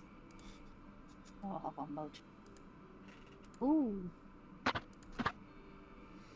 Are these dinosaurs safe? I suppose so. They're just rice that has been pounded into a paste. There's some beans in them. Ooh, beans! And then Scrag shoves like 4 of them into his mouth. Yeah, and they're very good. Little sweet. I'm gonna use the opportunity to refocus.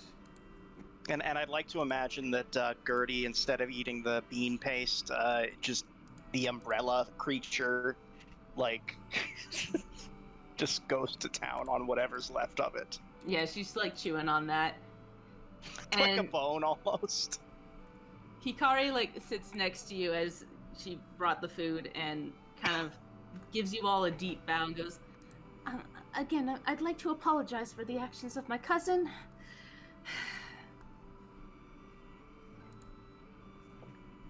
No worries, homeboy. Home boy? Oh boy.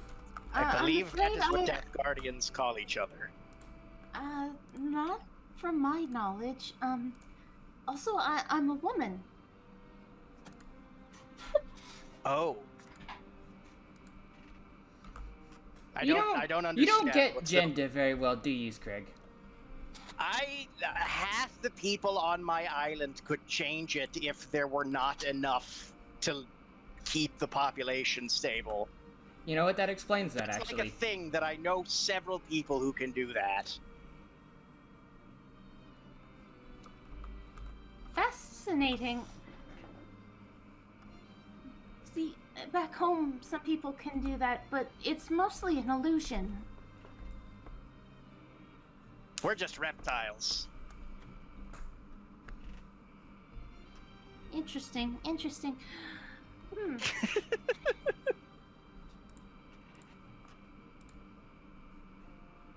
I do have a wonderful mental image of Scrag, like, kind of chilling in, like, a hot spring, like that capybara with, like, the persimmon on its head. Yes. Mm-hmm. At this point, the water has heated back up again as Hikari has dealt with the runes at the bottom of the pool there. Ooh. It's volcanic. Well, sort of. It's a mimic of the volcanic hot springs we have back home.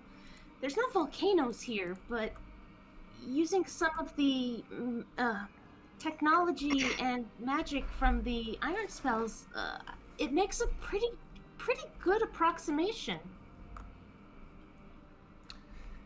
Pickles is actually not going to get in. He's actually going to take, like, a cup or bowl, and he's going to, like, sit, not taking his clothes off, and he's just kind of dump the water over himself. Like, he's going to swish it around and dump it over himself. Cool.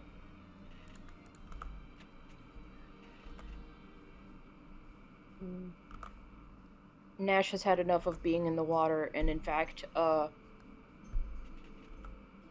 probably soon after we got all of that situated, instead went over to that other side of the room where, like, it looked like there was, like, the fire going to, like, help heat the bath. Yeah. Yeah, he's actually gonna just go over there and try to warm and dry himself. Yeah. And sure enough, you get pretty warm there. He has also retrieved his coat and his shoes, and retrieved Barry from inside said coat. Very bad boy. He got to have just a good nap during that whole thing. He, like, hiccups and bubbles come out of him. Aww. That's adorable.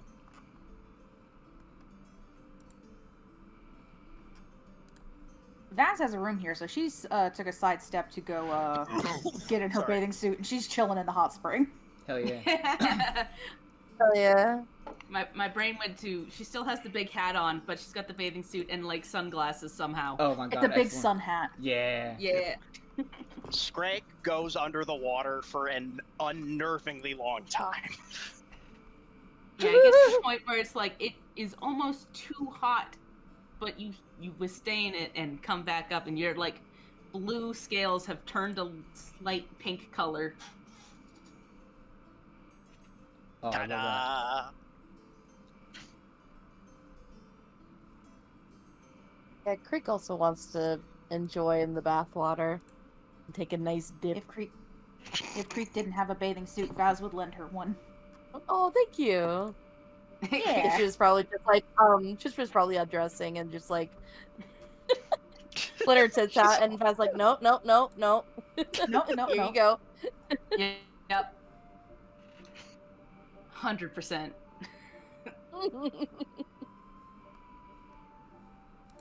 You see, Gertie, they hide that they are mammals in order to confuse predators.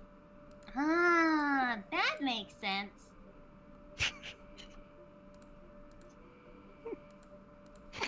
Doesn't make sense. No, it doesn't. Gertie just assumes Greg knows what he's Why? talking about. Yeah. Why would she have any other concept of it? Scrag's knowledge of mammals is not on par with his knowledge of reptiles, if that was not already abundant, like comically clear. It's learning, I think. Hopefully. I don't think he is, actually. I think... No. How dare you?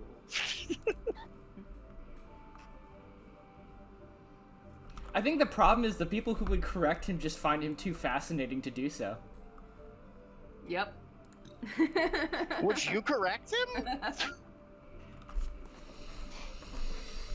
I think No. you're right. It's really fun to let him be wrong about stuff. If it becomes relevant, we'll let him know. Gertie tries to drink the hot spring water and goes, ah, hot! I know. Yeah. Yeah. It's like the I don't know what the I don't know if Screg would have a word for like geyser. It probably translates to something more like hot, like explosive lake or something. Explosion Lake. Explosion Lake. Explosion. No, that's what they called the geyser on Osfith, or the Excellent. the hot spring. Explosion Lake. I mean, it does what it, you know, it's an apt descriptive name. Also, come to think of it, like Dragonfire and Explosion, their words are probably extremely similar, and they definitely have a word for Dragonfire. Yeah.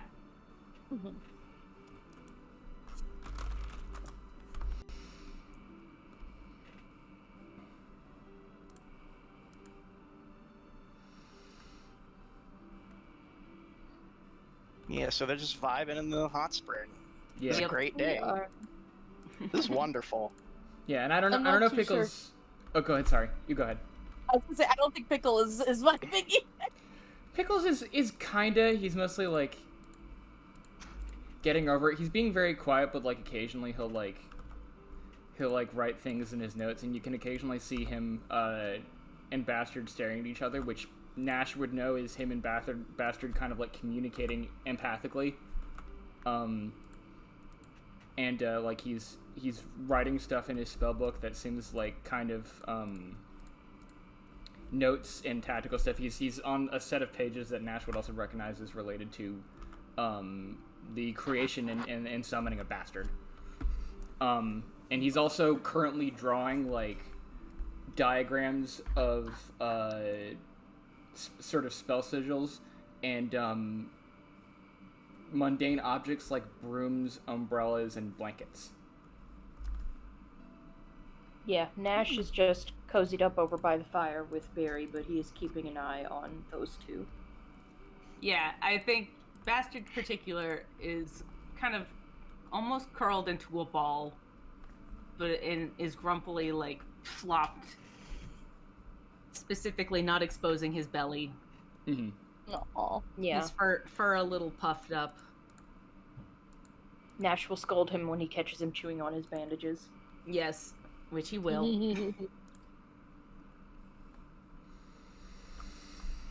Yeah, after a bit, we probably finish up here and head out, right?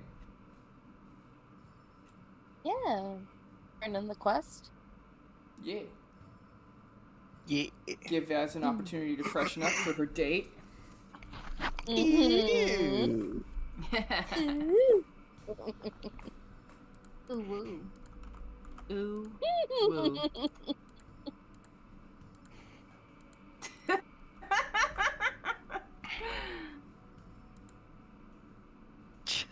Also, if I didn't say it, Leanne, I did refocus during that time. Yes, you did say that, Yes, actually. okay. I recall.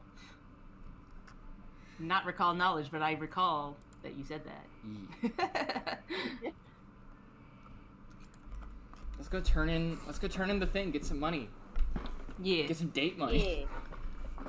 Hikari waves you off as you head off back towards the Horizon Walkers Guild. You come up and present your wayfinders, and again, Levi checks them, pick, boop, and hands you some money and gives you 300 gold. That is now on the party sheet. Ooh, hot dig. Dang. Yeah. Hot dog. So that would be between Hot dog, hot diggity dog. 3, 4, 5. That'd be 60 to each of us. Well, I can just hit this distribute coins button Ooh, fancy. Yeah. and Ooh. distribute the coins. Now you should all have some extra money. Yeah. How much did you have to Wow. pay for that wonderful quality of life upgrade? No money on my end at all. What? That's cost? They Nice. could do that? I mean, unless you count the initial fee of buying Foundry for $50. But That's hey, no subscription service. Yeah. what? Hey. That's wow. That shocks me for no reason in particular. That actually is good. That's actually a good That's not me thing. throwing That's awesome. shade. Just Yeah, a no. ridiculous amount of shade. There's a reason why we swapped. That and Roll20 did not have all the Pathfinder stuff easily available, and typing in each of these stat blocks took too long. Yeah, no, Mhm. we ain't about that life. Yeah. And I wasn't going to buy the books again. I have the books. Oh man, I'm definitely. What do you mean you're not going to buy the books again? That's the only way. That's how that works. It's how it works. That's how it's No, always thank worked. you. No, thank you. But they said you had to buy them twice, otherwise No. it wouldn't work. No. But I don't get it. You mean no. it's possible to do it without All right, making I someone think we've- buy the books twice? We got it. We're moving on. I'm sorry. Let's move on.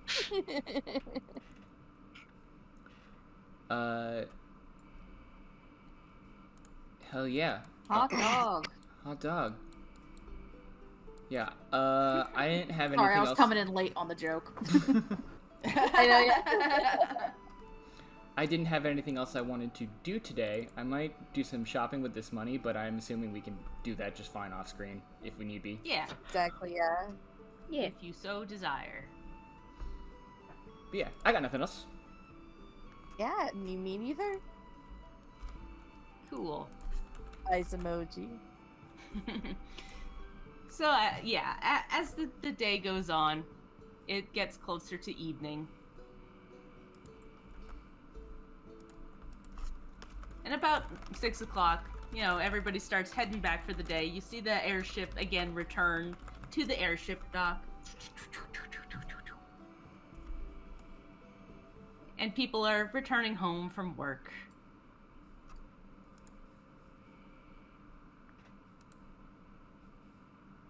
And Vaz, I think at this point you make your way back to the Monument Park Theater. Yeah. And sure enough, Hermes is there.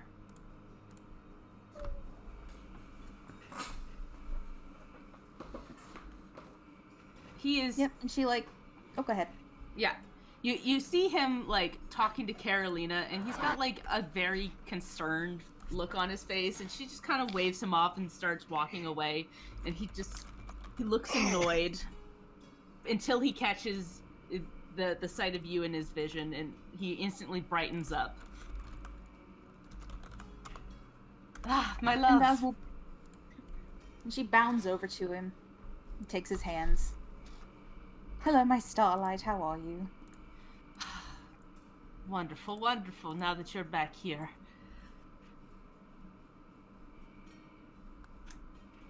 Now, where would you like to go for dinner? I fear there's only one place in town that you have to go to whenever you come here. We'll go to Gabriel's pub. Come. Oh.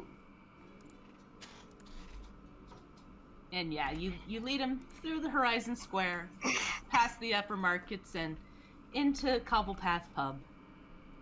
Yes. It is a rowdy Monday night. Everybody's cheering and excited. You catch out of the corner of your eye the Hurricane Hawks having their dinner. They are a little burnt somehow for some reason. Oh no. Parts of their clothes are burnt, and Juliet looks pissed. Greg would like to know the story behind this. Greg isn't there. It's just that. Sorry. Is Greg third wheeling? Nah. We all Just got like- a mute. It's just Vaz. Shoosh. Yeah. It's just Professor remains. And Hermes looks around and gives a big smile. My, such a lively joint. Well, you know me. I much prefer these sorts of places to more stuffy ones. This is why I wanted to go for dinner with you. You always find the nicest places. He gives you a big, bright smile.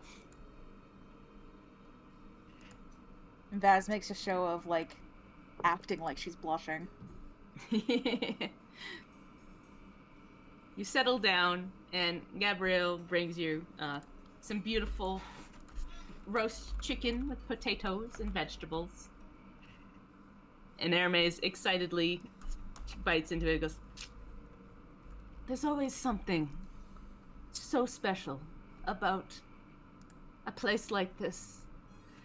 That those higher end joints just, they don't have the same spark in their food, you know? That's because it becomes all about presentation and less so about the language of food and how that can connect people. Yes, that is exactly it, my dear. Now, how was your day?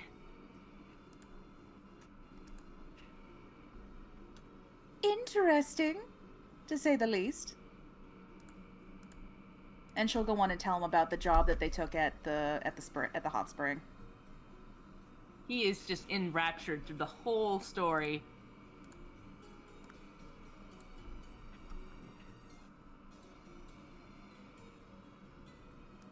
And what about... Go ahead. no, you go right ahead. Right. And what about you? When I came up, you and Carolina seemed to be in some sort of discussion. His face suddenly falls and he looks very pensive. I fear we may have a bit of a problem. Nothing And I'm sure we can't weather. I'd like to say, but he hesitates for a second before pulling out a piece of paper out of his jacket and hands it to you. And on it, it says, on the opening night of the Ballad of the Star-Crossed, Carolina Petrova... I can't even say my own names here. Okay. On the opening night of the Ballad of the Star-Crossed, Carolina Petrovna will die. Signed, Rend. Rend, like rend flesh, R-E-N-D? Yep, R-E-N-D. Oh no. What the? Asgard's here, God. Now, pulling back the curtain, as was brought up in chat, out of character we know who Rend is. Does Vaz know that? Was she around for any of those conversations?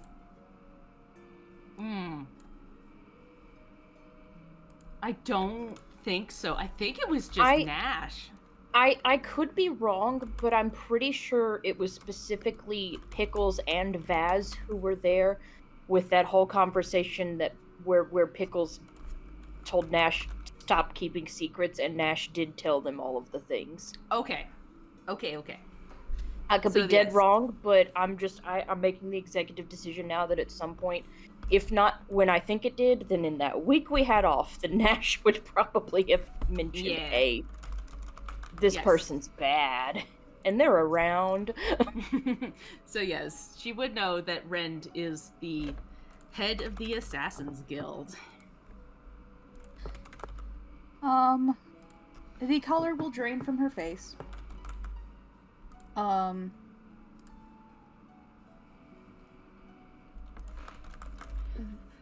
When did you come by this? What? Carolina found it in her dressing room. She seems to think that it is a fan trying to cause problems. I am afraid that somebody will do something terrible. I think we should take this seriously. Carolina doesn't seem to think so.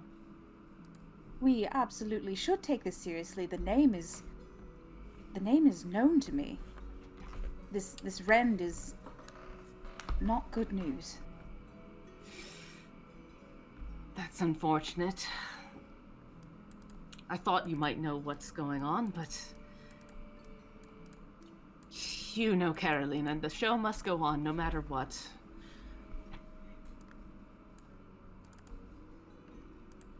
I appreciate a stiff upper lip as much as the next person, but I don't think that's going to help this time.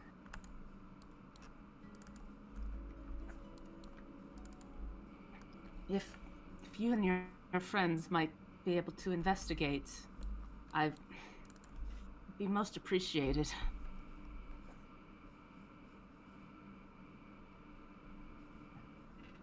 If Carolina gave the letter to you, I assume she didn't want to keep it. Might I hold on to it? Of course. It might allow you to track down who sent it and why they feel the need to threaten Carolina's life.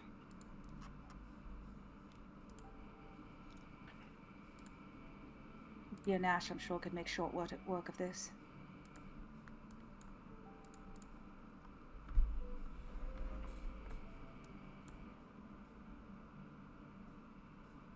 All right.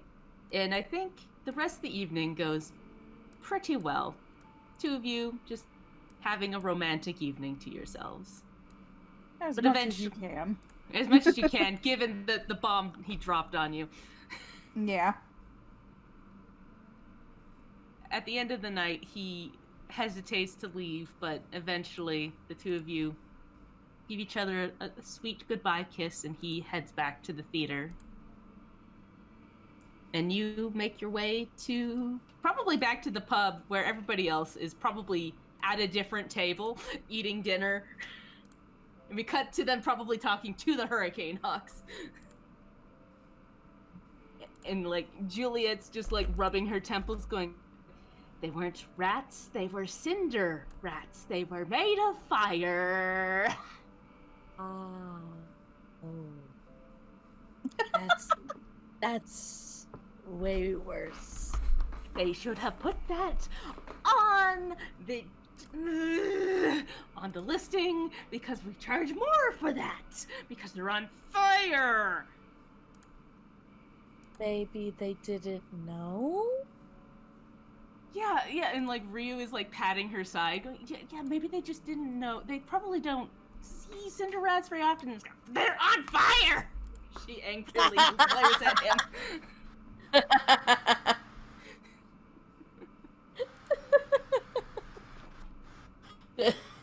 And Vaz, this is what you walk up on. Rika's just pouring more wine for them. Just like, oh, Yep. Pickles has rounds on me, fellas. Pickles has a pile of spell scrolls and items that he's writing copious notes about.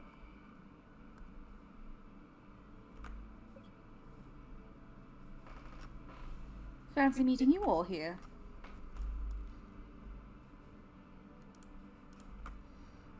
How was your date? Welcome back. As always, a pleasure to see dear sweet Amaze. I have need to speak with you all.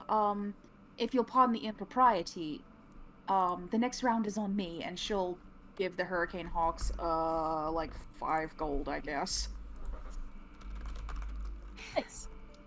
Thanks, Juliet says and gets up and goes. Ryu, like, kind of waves goodbye, and Gulu, like, just gives a little nod and smiles. And Besseria just kind of looks at you and the shrugs. The 4 of them head off to the bar.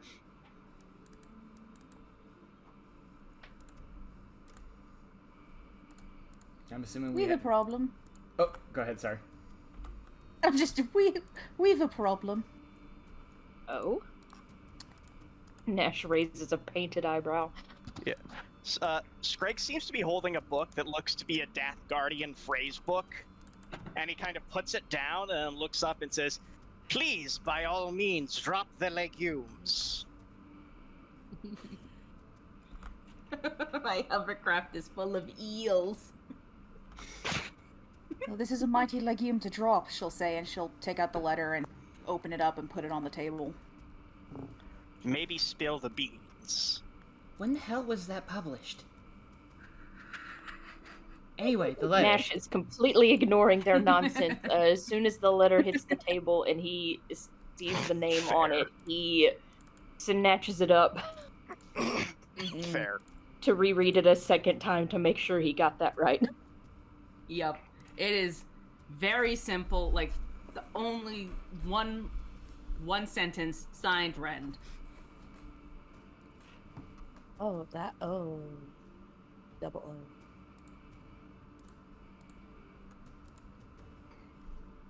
That is trouble. Trouble indeed. Not kidding. Uh-oh. Ruh-roh, Raggy. Huh. Nash will just take a moment to kind of like look at like their spread on the table that they had for dinner, I'm sure, and just Greg, I'm sure you've got this, right? And he's gonna get up and leave. What? He is taking the note. Oh, and he is heading next door. Remember to flip the rocks. Or leave no stone unturned. No, that one was right. Okay, it is flip the rocks. No. If Nash does not stop her, Vaz will go with him. Oh yeah, he doesn't stop her. He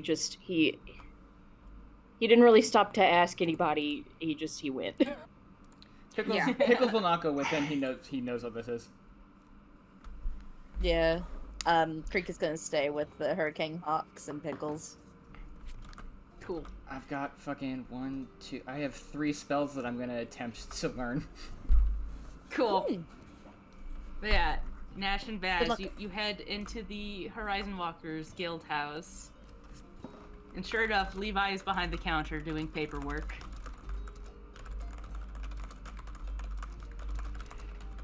He's gonna look around. Is there anybody else currently there? No, everybody else has left for dinner, so Levi kind of looks up, and from like his paperwork, he is like slipping basically some bread into his mouth, and he stops like mid-bite and looks at you and puts the bread down. Sorry. Didn't expect y'all to be back so soon. We don't have any more on the board right now.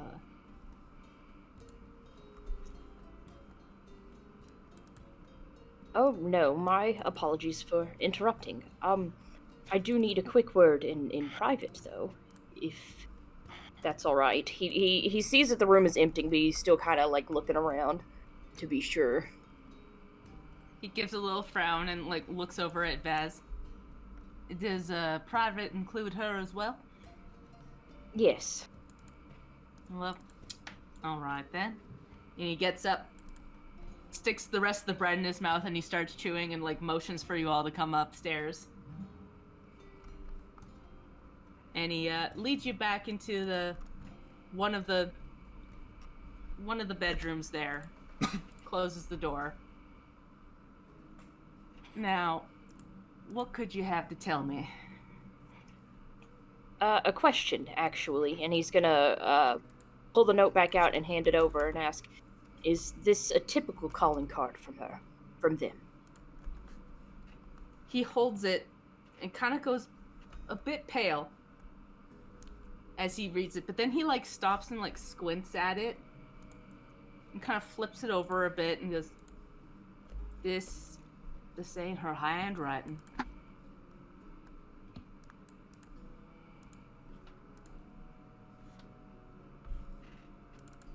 Didn't even stamp it with the right symbol. That, and he points to you vaguely on you and then stops and then like pulls up his shirt sleeve and shows the Mendasium symbol. Goes, She always brands her notes with something like this.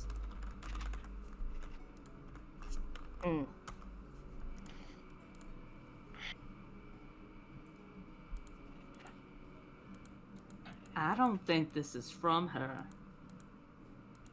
I had wondered. It seemed quite curious. I don't know much of this Rind myself, but she doesn't sound the sort to announce her presence in such a way. Nah. If she does leave a note, again, leaves a symbol, it tends to be a little more cryptic than that. So, not Rind, but someone who knows of Rind and wants us to believe it's her. Seems that way. I'll tell you this, though. Rind ain't the kind of woman who likes her name being used. Something to keep in mind. As he hands the sheet back to you.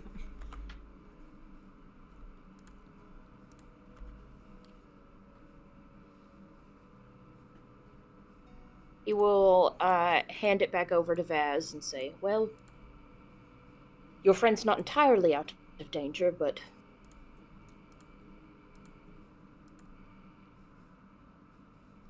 at the very least, doesn't seem to be, leader of the Assassin's Guild. Leader of the River Rats, however. I didn't think Carolina had been here long enough to piss off an Assassin's Guild. That's... You're right.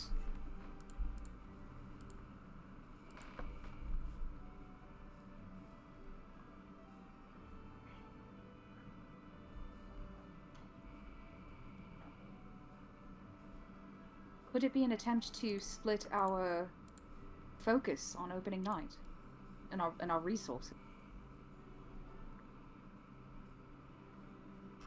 Very well could be. And to pin the blame elsewhere when something does happen. If something were to happen. Which, of course, we won't allow. Of course.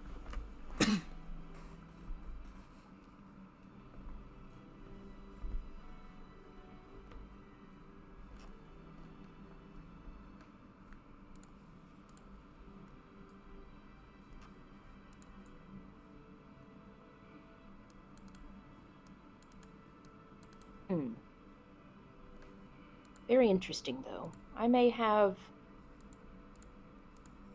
another errand to run. Not now, but perhaps in the morning. After all, the enemy of my enemy is my friend.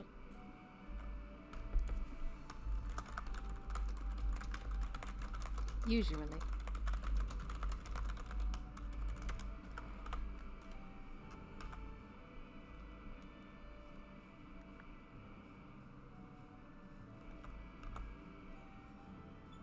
Damn this city. Never a dull moment. Levi gives a big smile at that and goes, yeah, you can say that again.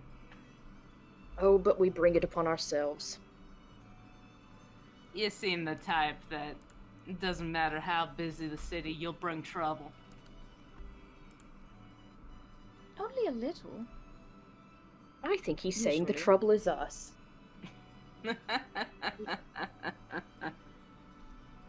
Saucy.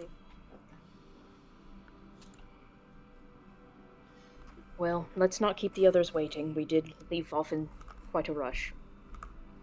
Of course. We'll let them know what we've learned. I knew you'd make short work of it. Thank you. Yeah. It was all Levi's doing this time, actually. Nah, you stay safe now. Always the plan. And he waves you off as you head out. As you wander back to the pub, you come upon... The Hurricane Hawks have come back to the table with more drinks. And you hear Gula goes, And then they said, insurance? Who needs it, huh?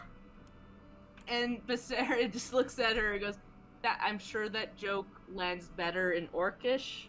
I don't get it. And she goes, oh. Scrag gets it. Yeah.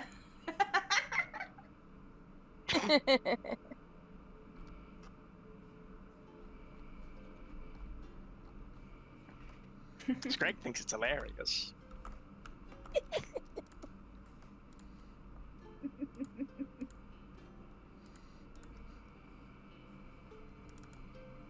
Yeah, Crick is just listening listening, just, and then also just eyeing at Pickles, making sure he's okay. Pickles is feverishly copying spells into his spell book, and also he's also got a healing potion and like what looks like a feather laid to the side that he sort of seems like he's set aside for later. DM, Leah, Okay. we can work out what he's doing and all that afterwards. I don't need to go into the specific details right now. Yeah. But yeah, he's definitely in fucking shoring up his knowledge mode. Cool. Even more so now that Nash has indicated there's a situation, like Nash and Vaz indicated a situation is happening. It's like, all right, I gotta get going. It's a video of the person frantically writing down. It's like, what the hell are you doing? The voices! I mean, a little bit. A little bit of that, yep. Oh my god, we're all like eating normal dinner, and he's the guy from Close Encounters who's building the monument out of his potatoes. Mm-hmm. Yeah.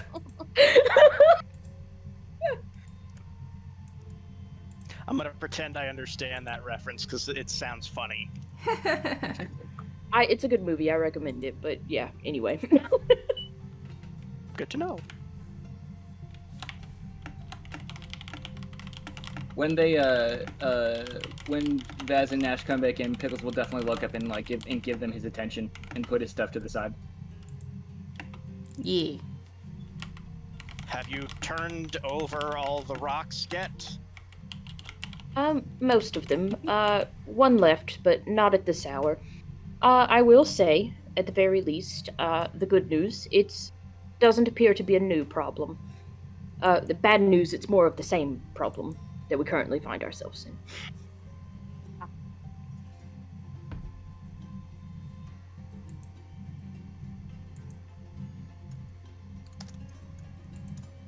Oh, what's the game plan here?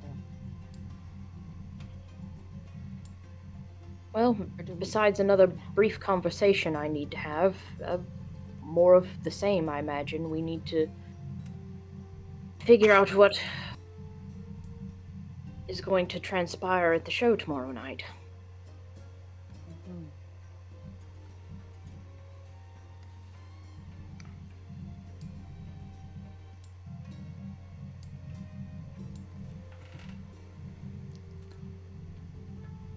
Okay.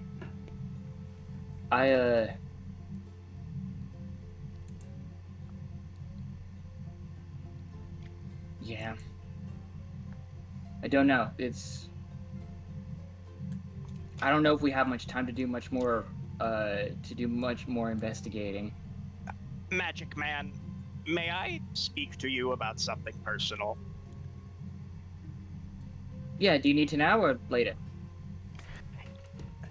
It seems as though this is weighing on your mind quite heavily, and if there's anything I could do to assuage it, I would like to.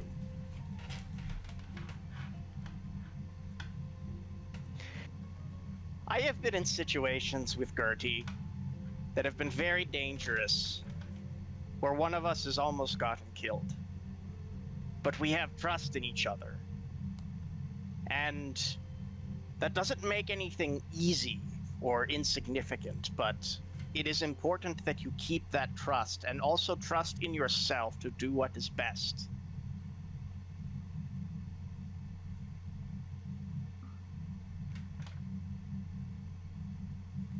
Pickles will look up at Scrag and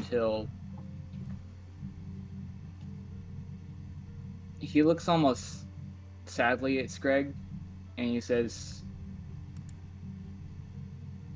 I appreciate that. It's not really a matter of trust, Scrag. I understand. I will leave you to it. Anyways, I apologize for the interruption. No, you're okay. It's just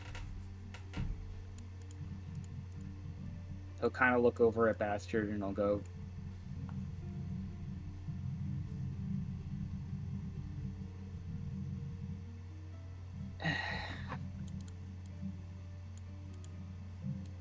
I didn't find or tame Bastard, Scrag. I summoned him into our reality. He represents my life's work. And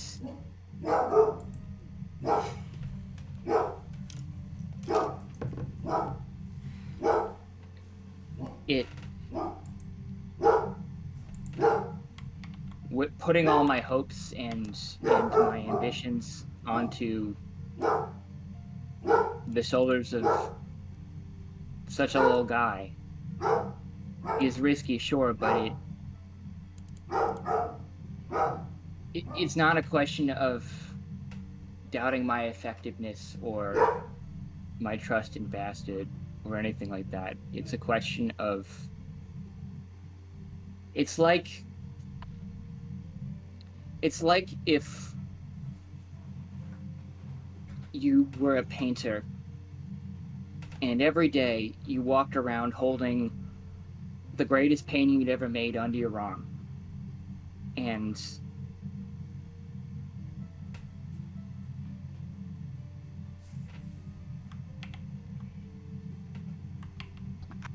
you couldn't put it anywhere, or you had to walk around with that painting under your arm no matter what.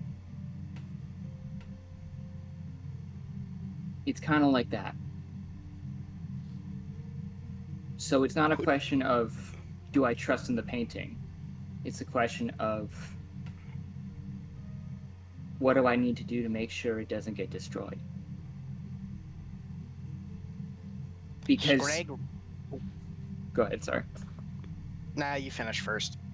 Because as much as he's a scrappy little bastard, he can, and almost did, get destroyed. And if that happens, Pickles kind of shrugs, it's very literally back to square one for me. Scrag raised Gertie all by himself. Okay, Scrag had a little bit of help, but Scrag understands that part. But the thing about the things we make and the things we do is we have to trust that eventually they'll be ready, and eventually they need to be shown the outside world. You have to take that chance, even if there's danger.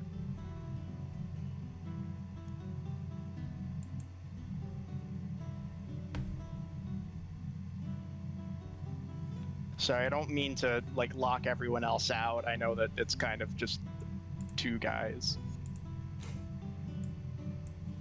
Two guys talking about animals. 5 It's feet allowed apart. to be two guys. Pickles won't say much to that, but he'll kind of look at Bastard and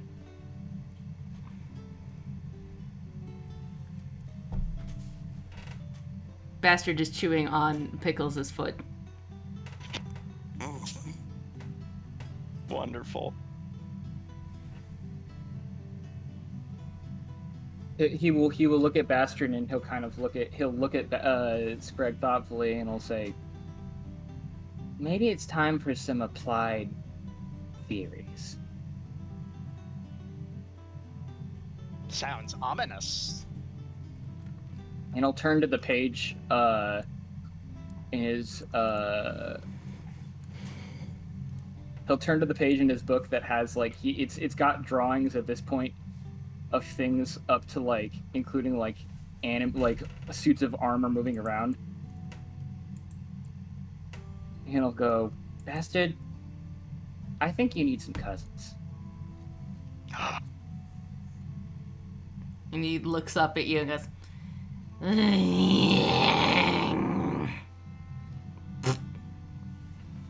Stop bitching. You want to get smushed again? Those sounds like the growls of someone who wants to get smushed again. I promise I won't make an umbrella.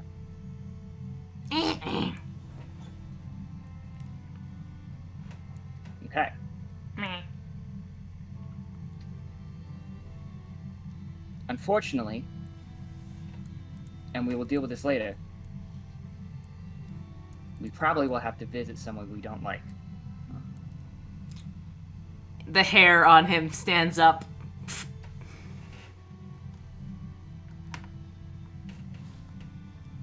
But I'm not dealing with that until after we've dealt with what's going on with the theater.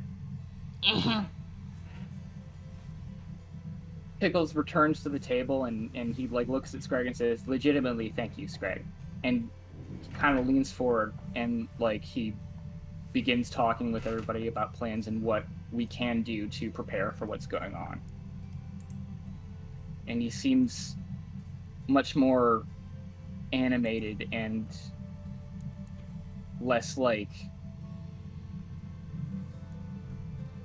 He definitely was like sticking close to Bastard before, but he's definitely giving him a little bit, you know, of a like a letting him out of sight a little bit more as the guy needs it.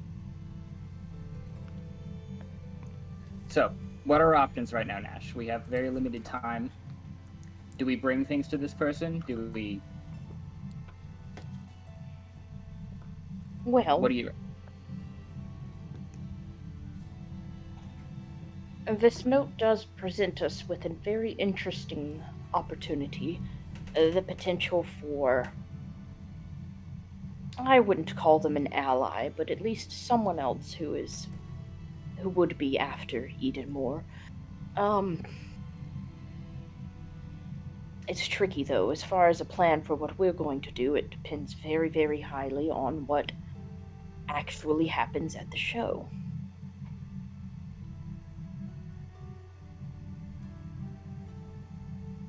What do you think we ought to prepare for?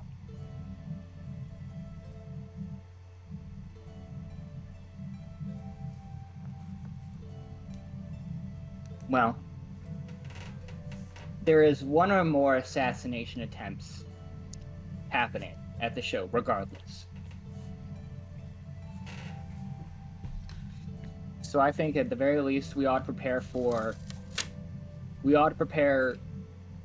both with the actors and in ourselves ways to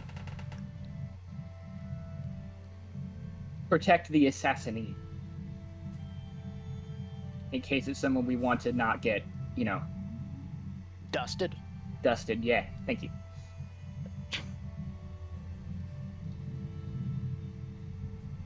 I don't think that we have time to negotiate spreading information to this,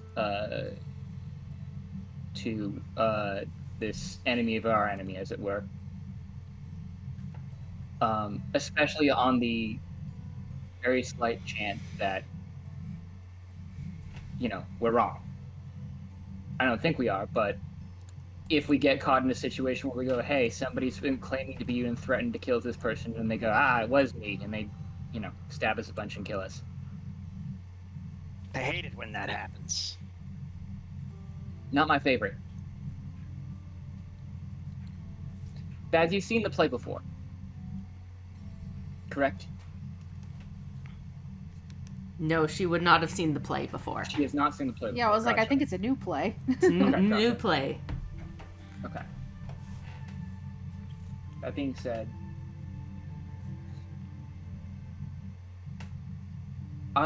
is the theater troupe a very, like, practical effects kind of group? Is there a possibility that there's any point during the performance that would be, again, we probably would be better served asking them, like any big flashy things that would serve as a cover for something or distract the audience in a big way?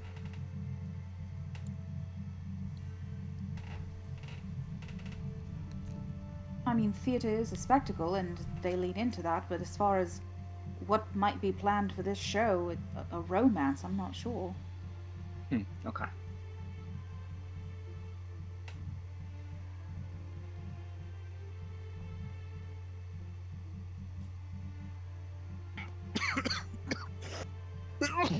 Sorry.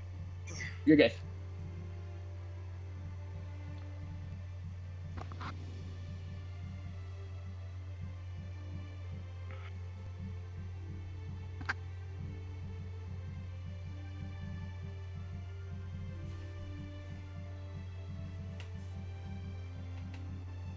if they wanted to if someone just, on the off chance,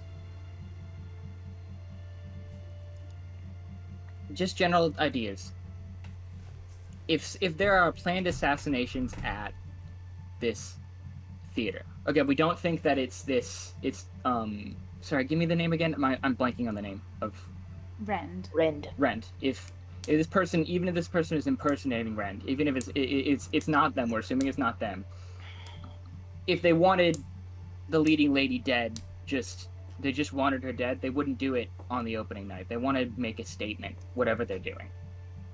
Same goes for what's going on with Eden Moore. Right? Yeah. So my thought is this is going to be something that it will be in our best interest to keep an eye on. That I find it unlikely that somebody would just die backstage. Either way. It is going to be an attempt at spectacle. Yeah.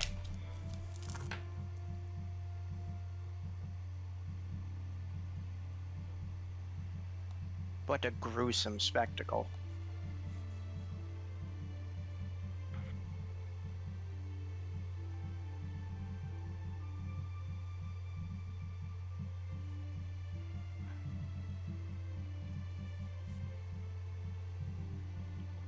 Vaz. Pickles.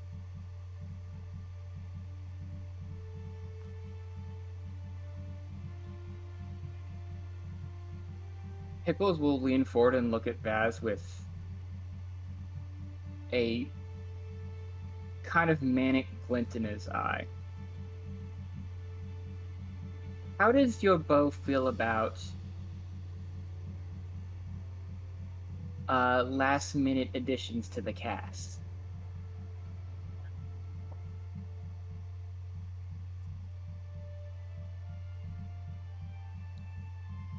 I think that would be up to the director. That's fair. I think that my thought is, of all of us, you would be the one most likely to get behind backstage to watch for things there. Right?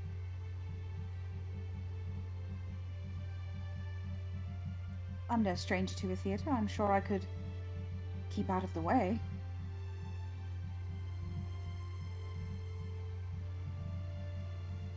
I think maybe Vaz backstage and the rest of us in the audience would be probably placing us for the best.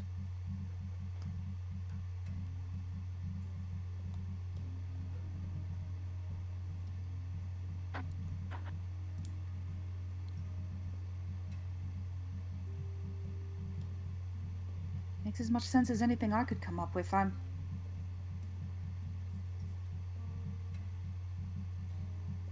I have too much heart and stake in this to think clearly.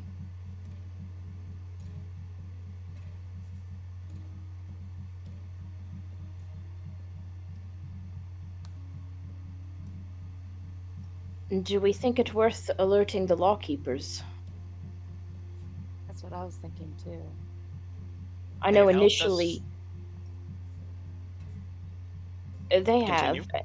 Yeah, and I know initially the thought may have been not to spook Eden more, as it were, so that we can get her in the open, but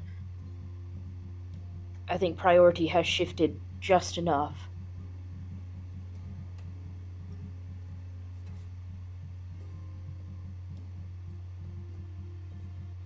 I wouldn't be averse to it.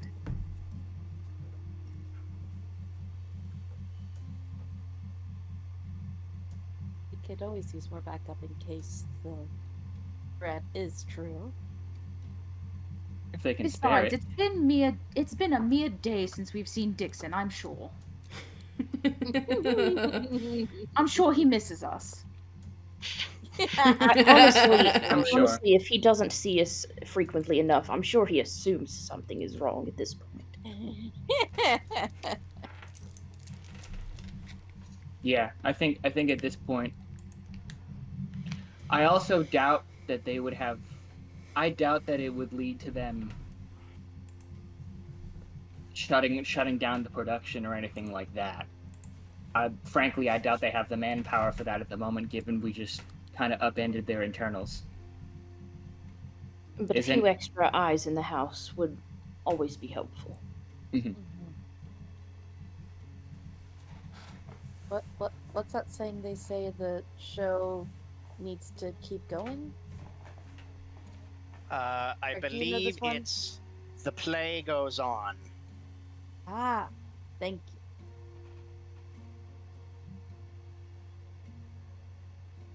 you. How old is this book? Darling, let me see it. And Vaz will take it and look at the copyright information in the front of the book. Yeah, it's like 100 years old. Printing. This might be an antique.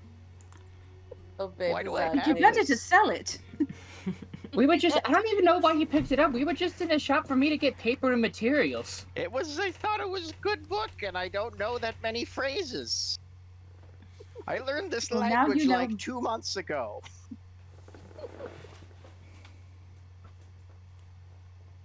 Well, it keeps things interesting. Spiffing.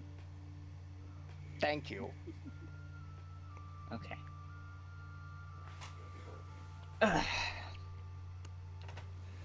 No rest for the wicked. Let's go inform who needs to be informed. I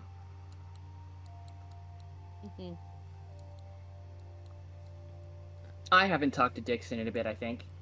I can go talk to him. Okay.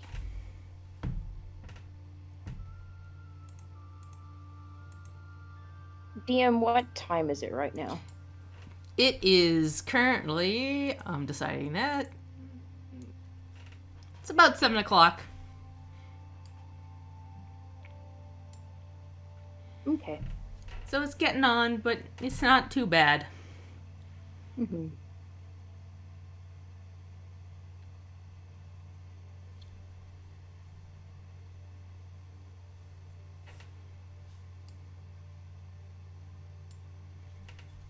So yeah, Pickles. You're heading towards the Law Keepers? Yeah, I assume somebody else... I didn't want to put any words in their mouth, but I assume it was anybody else going to go back to the theater troupe and do anything with that, or are we... I didn't know if that was a thing that we had decided on. Like, ask for Vaz to join in the back, or? Yeah, I might be misremembering. My apologies. If we wanted to take care of that tonight, Vaz could go do that. I have something I would like to give to Carolina. But we can do that at the end.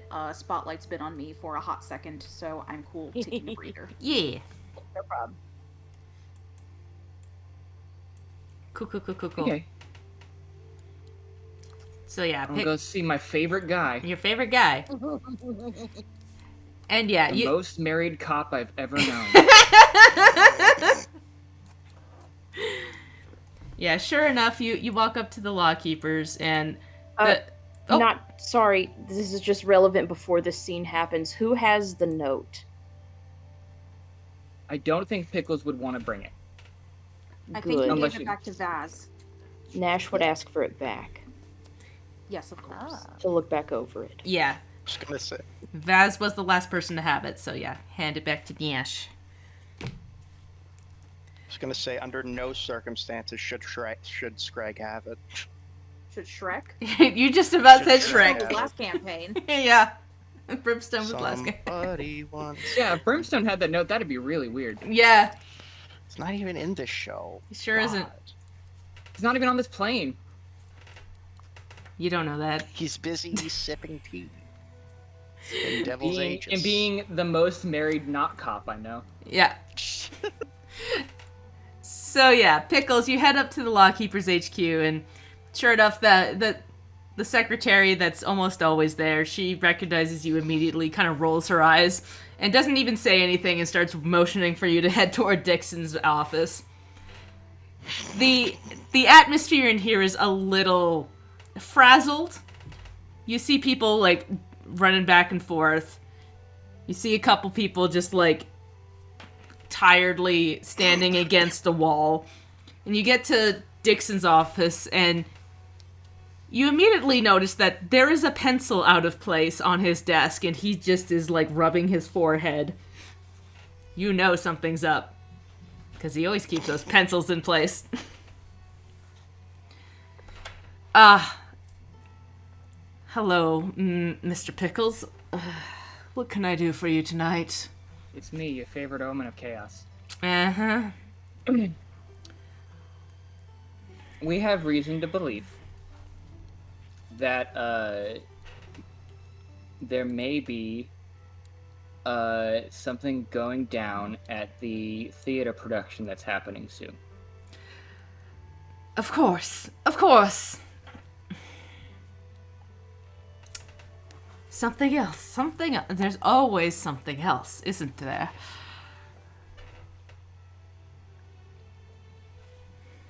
The horrors persist. But so do we.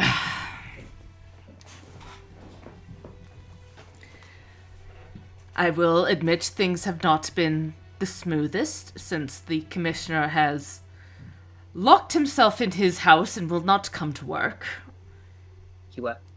He will not come to work. So all of us captains have been working overtime to try and sort stuff up and find a replacement for him. He is heartbroken that his dear sweet daughter is a criminal. So he's throwing a temper tantrum. You could say that, yes.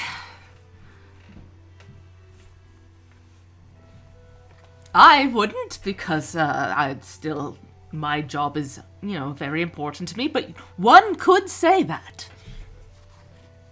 One who wasn't in a position where one had to watch one's tongue could say that. Precisely. But I will say that it has been a headache. But it looks it. As I said, I am very busy as of late, but I can always spare at least one person to help with things. Maybe a couple of guards. A couple of lawkeepers, and do you remember Johannes? Do I remember Johannes? She was one singular... Her. Yeah, she was the Imperial translator, basically, for one scene. I can always assign her to the theater for a little extra security, if that'll calm your mind any. Calm my mind, no, but provide probably some needed support, yes. Excellent, because I'm afraid that's about all I've got.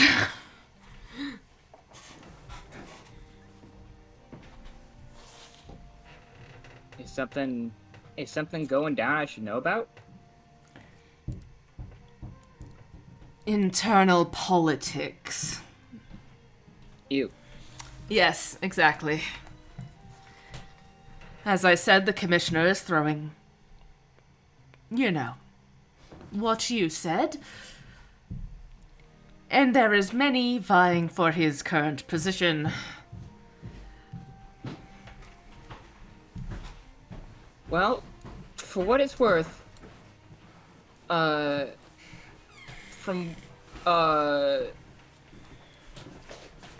the word of a serial troublemaker counts for anything, I think you do a great job. I will take that into consideration. Regardless, it has increased our workload overall. I can imagine. Olympia had her hand in a lot of pies, as I remember. Yes. Far more than we thought.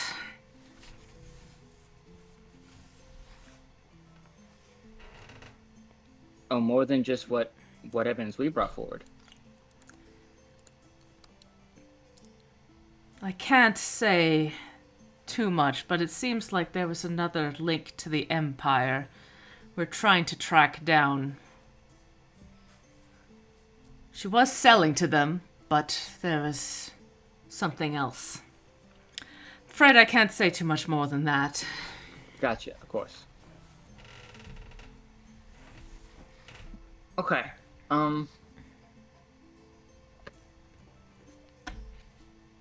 Well, if you need some troublemakers will get up to situations and have stuff happen to them and around them, and whose very presence seems to cause people to make stupid decisions and do various dumb things, you know where to find us. I certainly do. Pickles kind of does like a little salute and does, our lack of beholdenness to laws and morals is at your service. Right. As much as I appreciate that, I really must not. He gives you the smallest of smiles. But I will make sure Johannes is around tomorrow. Keep an eye out. Okay. I will do so.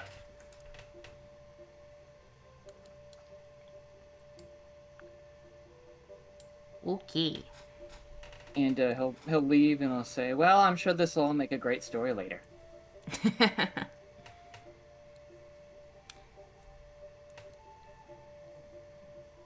You say that as you, like, pass the statue of Lexus in the main hall, and you can feel, like, a kind of a push on your back as you say that. And when you go to look, there's nothing there. We'll just look up at the statue and go, ma'am?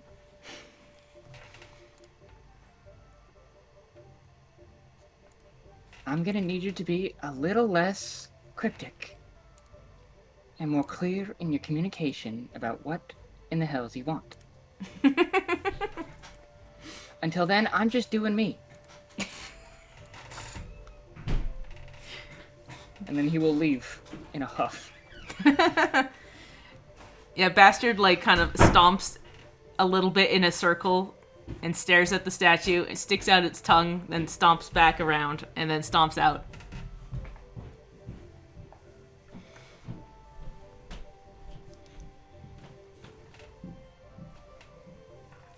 Alright, I'm done. Okay. I've had enough of the spotlight on me. Nash, you have wandered up to the university, the Horizons Gate Academy. I have. You make your way through the halls, and you find yourself at Professor Cartavasca's door. I do. What do you do next? Well, he stands there for a moment, wondering if he even should. But then he knocks on the door. We have maybe 3 cool contacts in the city, and the rest of them are really sus. Pretty much. Come in.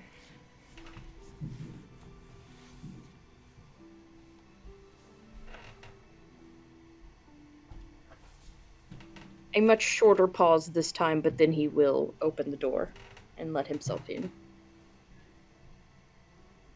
She, is at her desk, shuffling through papers, and she glances up as you enter and go, "Ah, it's you again. Good evening." Good evening. I'm sorry to trouble you so late, but it's been some time since my last visit, and it's been weighing a bit on me. I was wondering if there had been any more incidents with the rifts. I've been monitoring them quite closely. I have not seen any ping on my radar.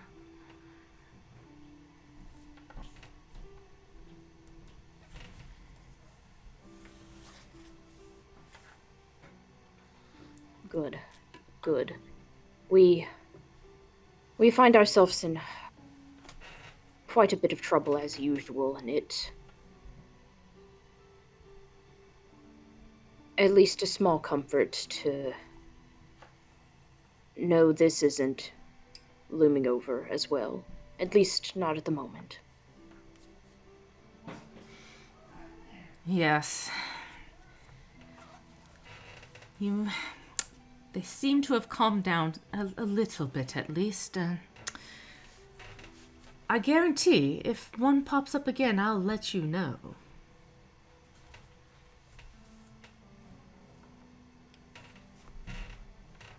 I would appreciate it. I know that House Golvemia is always a looming threat, but... Well, like I said, we've got enough trouble in this city as it is, and he's gonna pull out the note and kind of hold it out to show her. As you hold that out, she pauses for a second and places her own paperwork down. Crosses her finger, like, kind of tenses her hand and looks at it. Rend. Quite the name. Who is this Carolina?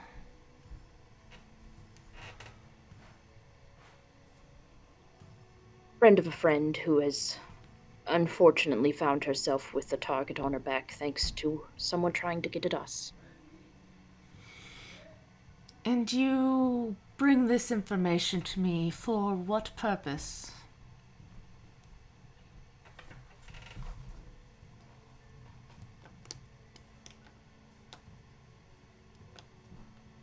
He shrugs and he's going to put the note away and say, honestly, at this point, just commiserating with someone else who knows what it's like to have that sword constantly dangling overhead. Yes, I understand that.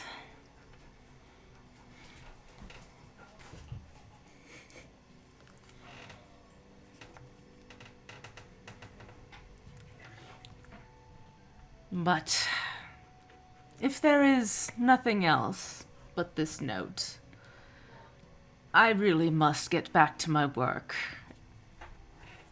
You understand? Of course. And again, if you see anything else of the rifts, do let us know. Yeah. I will, of course, keep an eye out on that. Now, good day to you. Okay. He'll see himself out again, his shadow once again kind of lingering under the door a moment longer than it physically should be able. Yes. And you start to leave. You head down the hallway, and you hear a thwump, quick thwipping noise. And as you look on the wall, there is a knife in the wall with a note attached to it.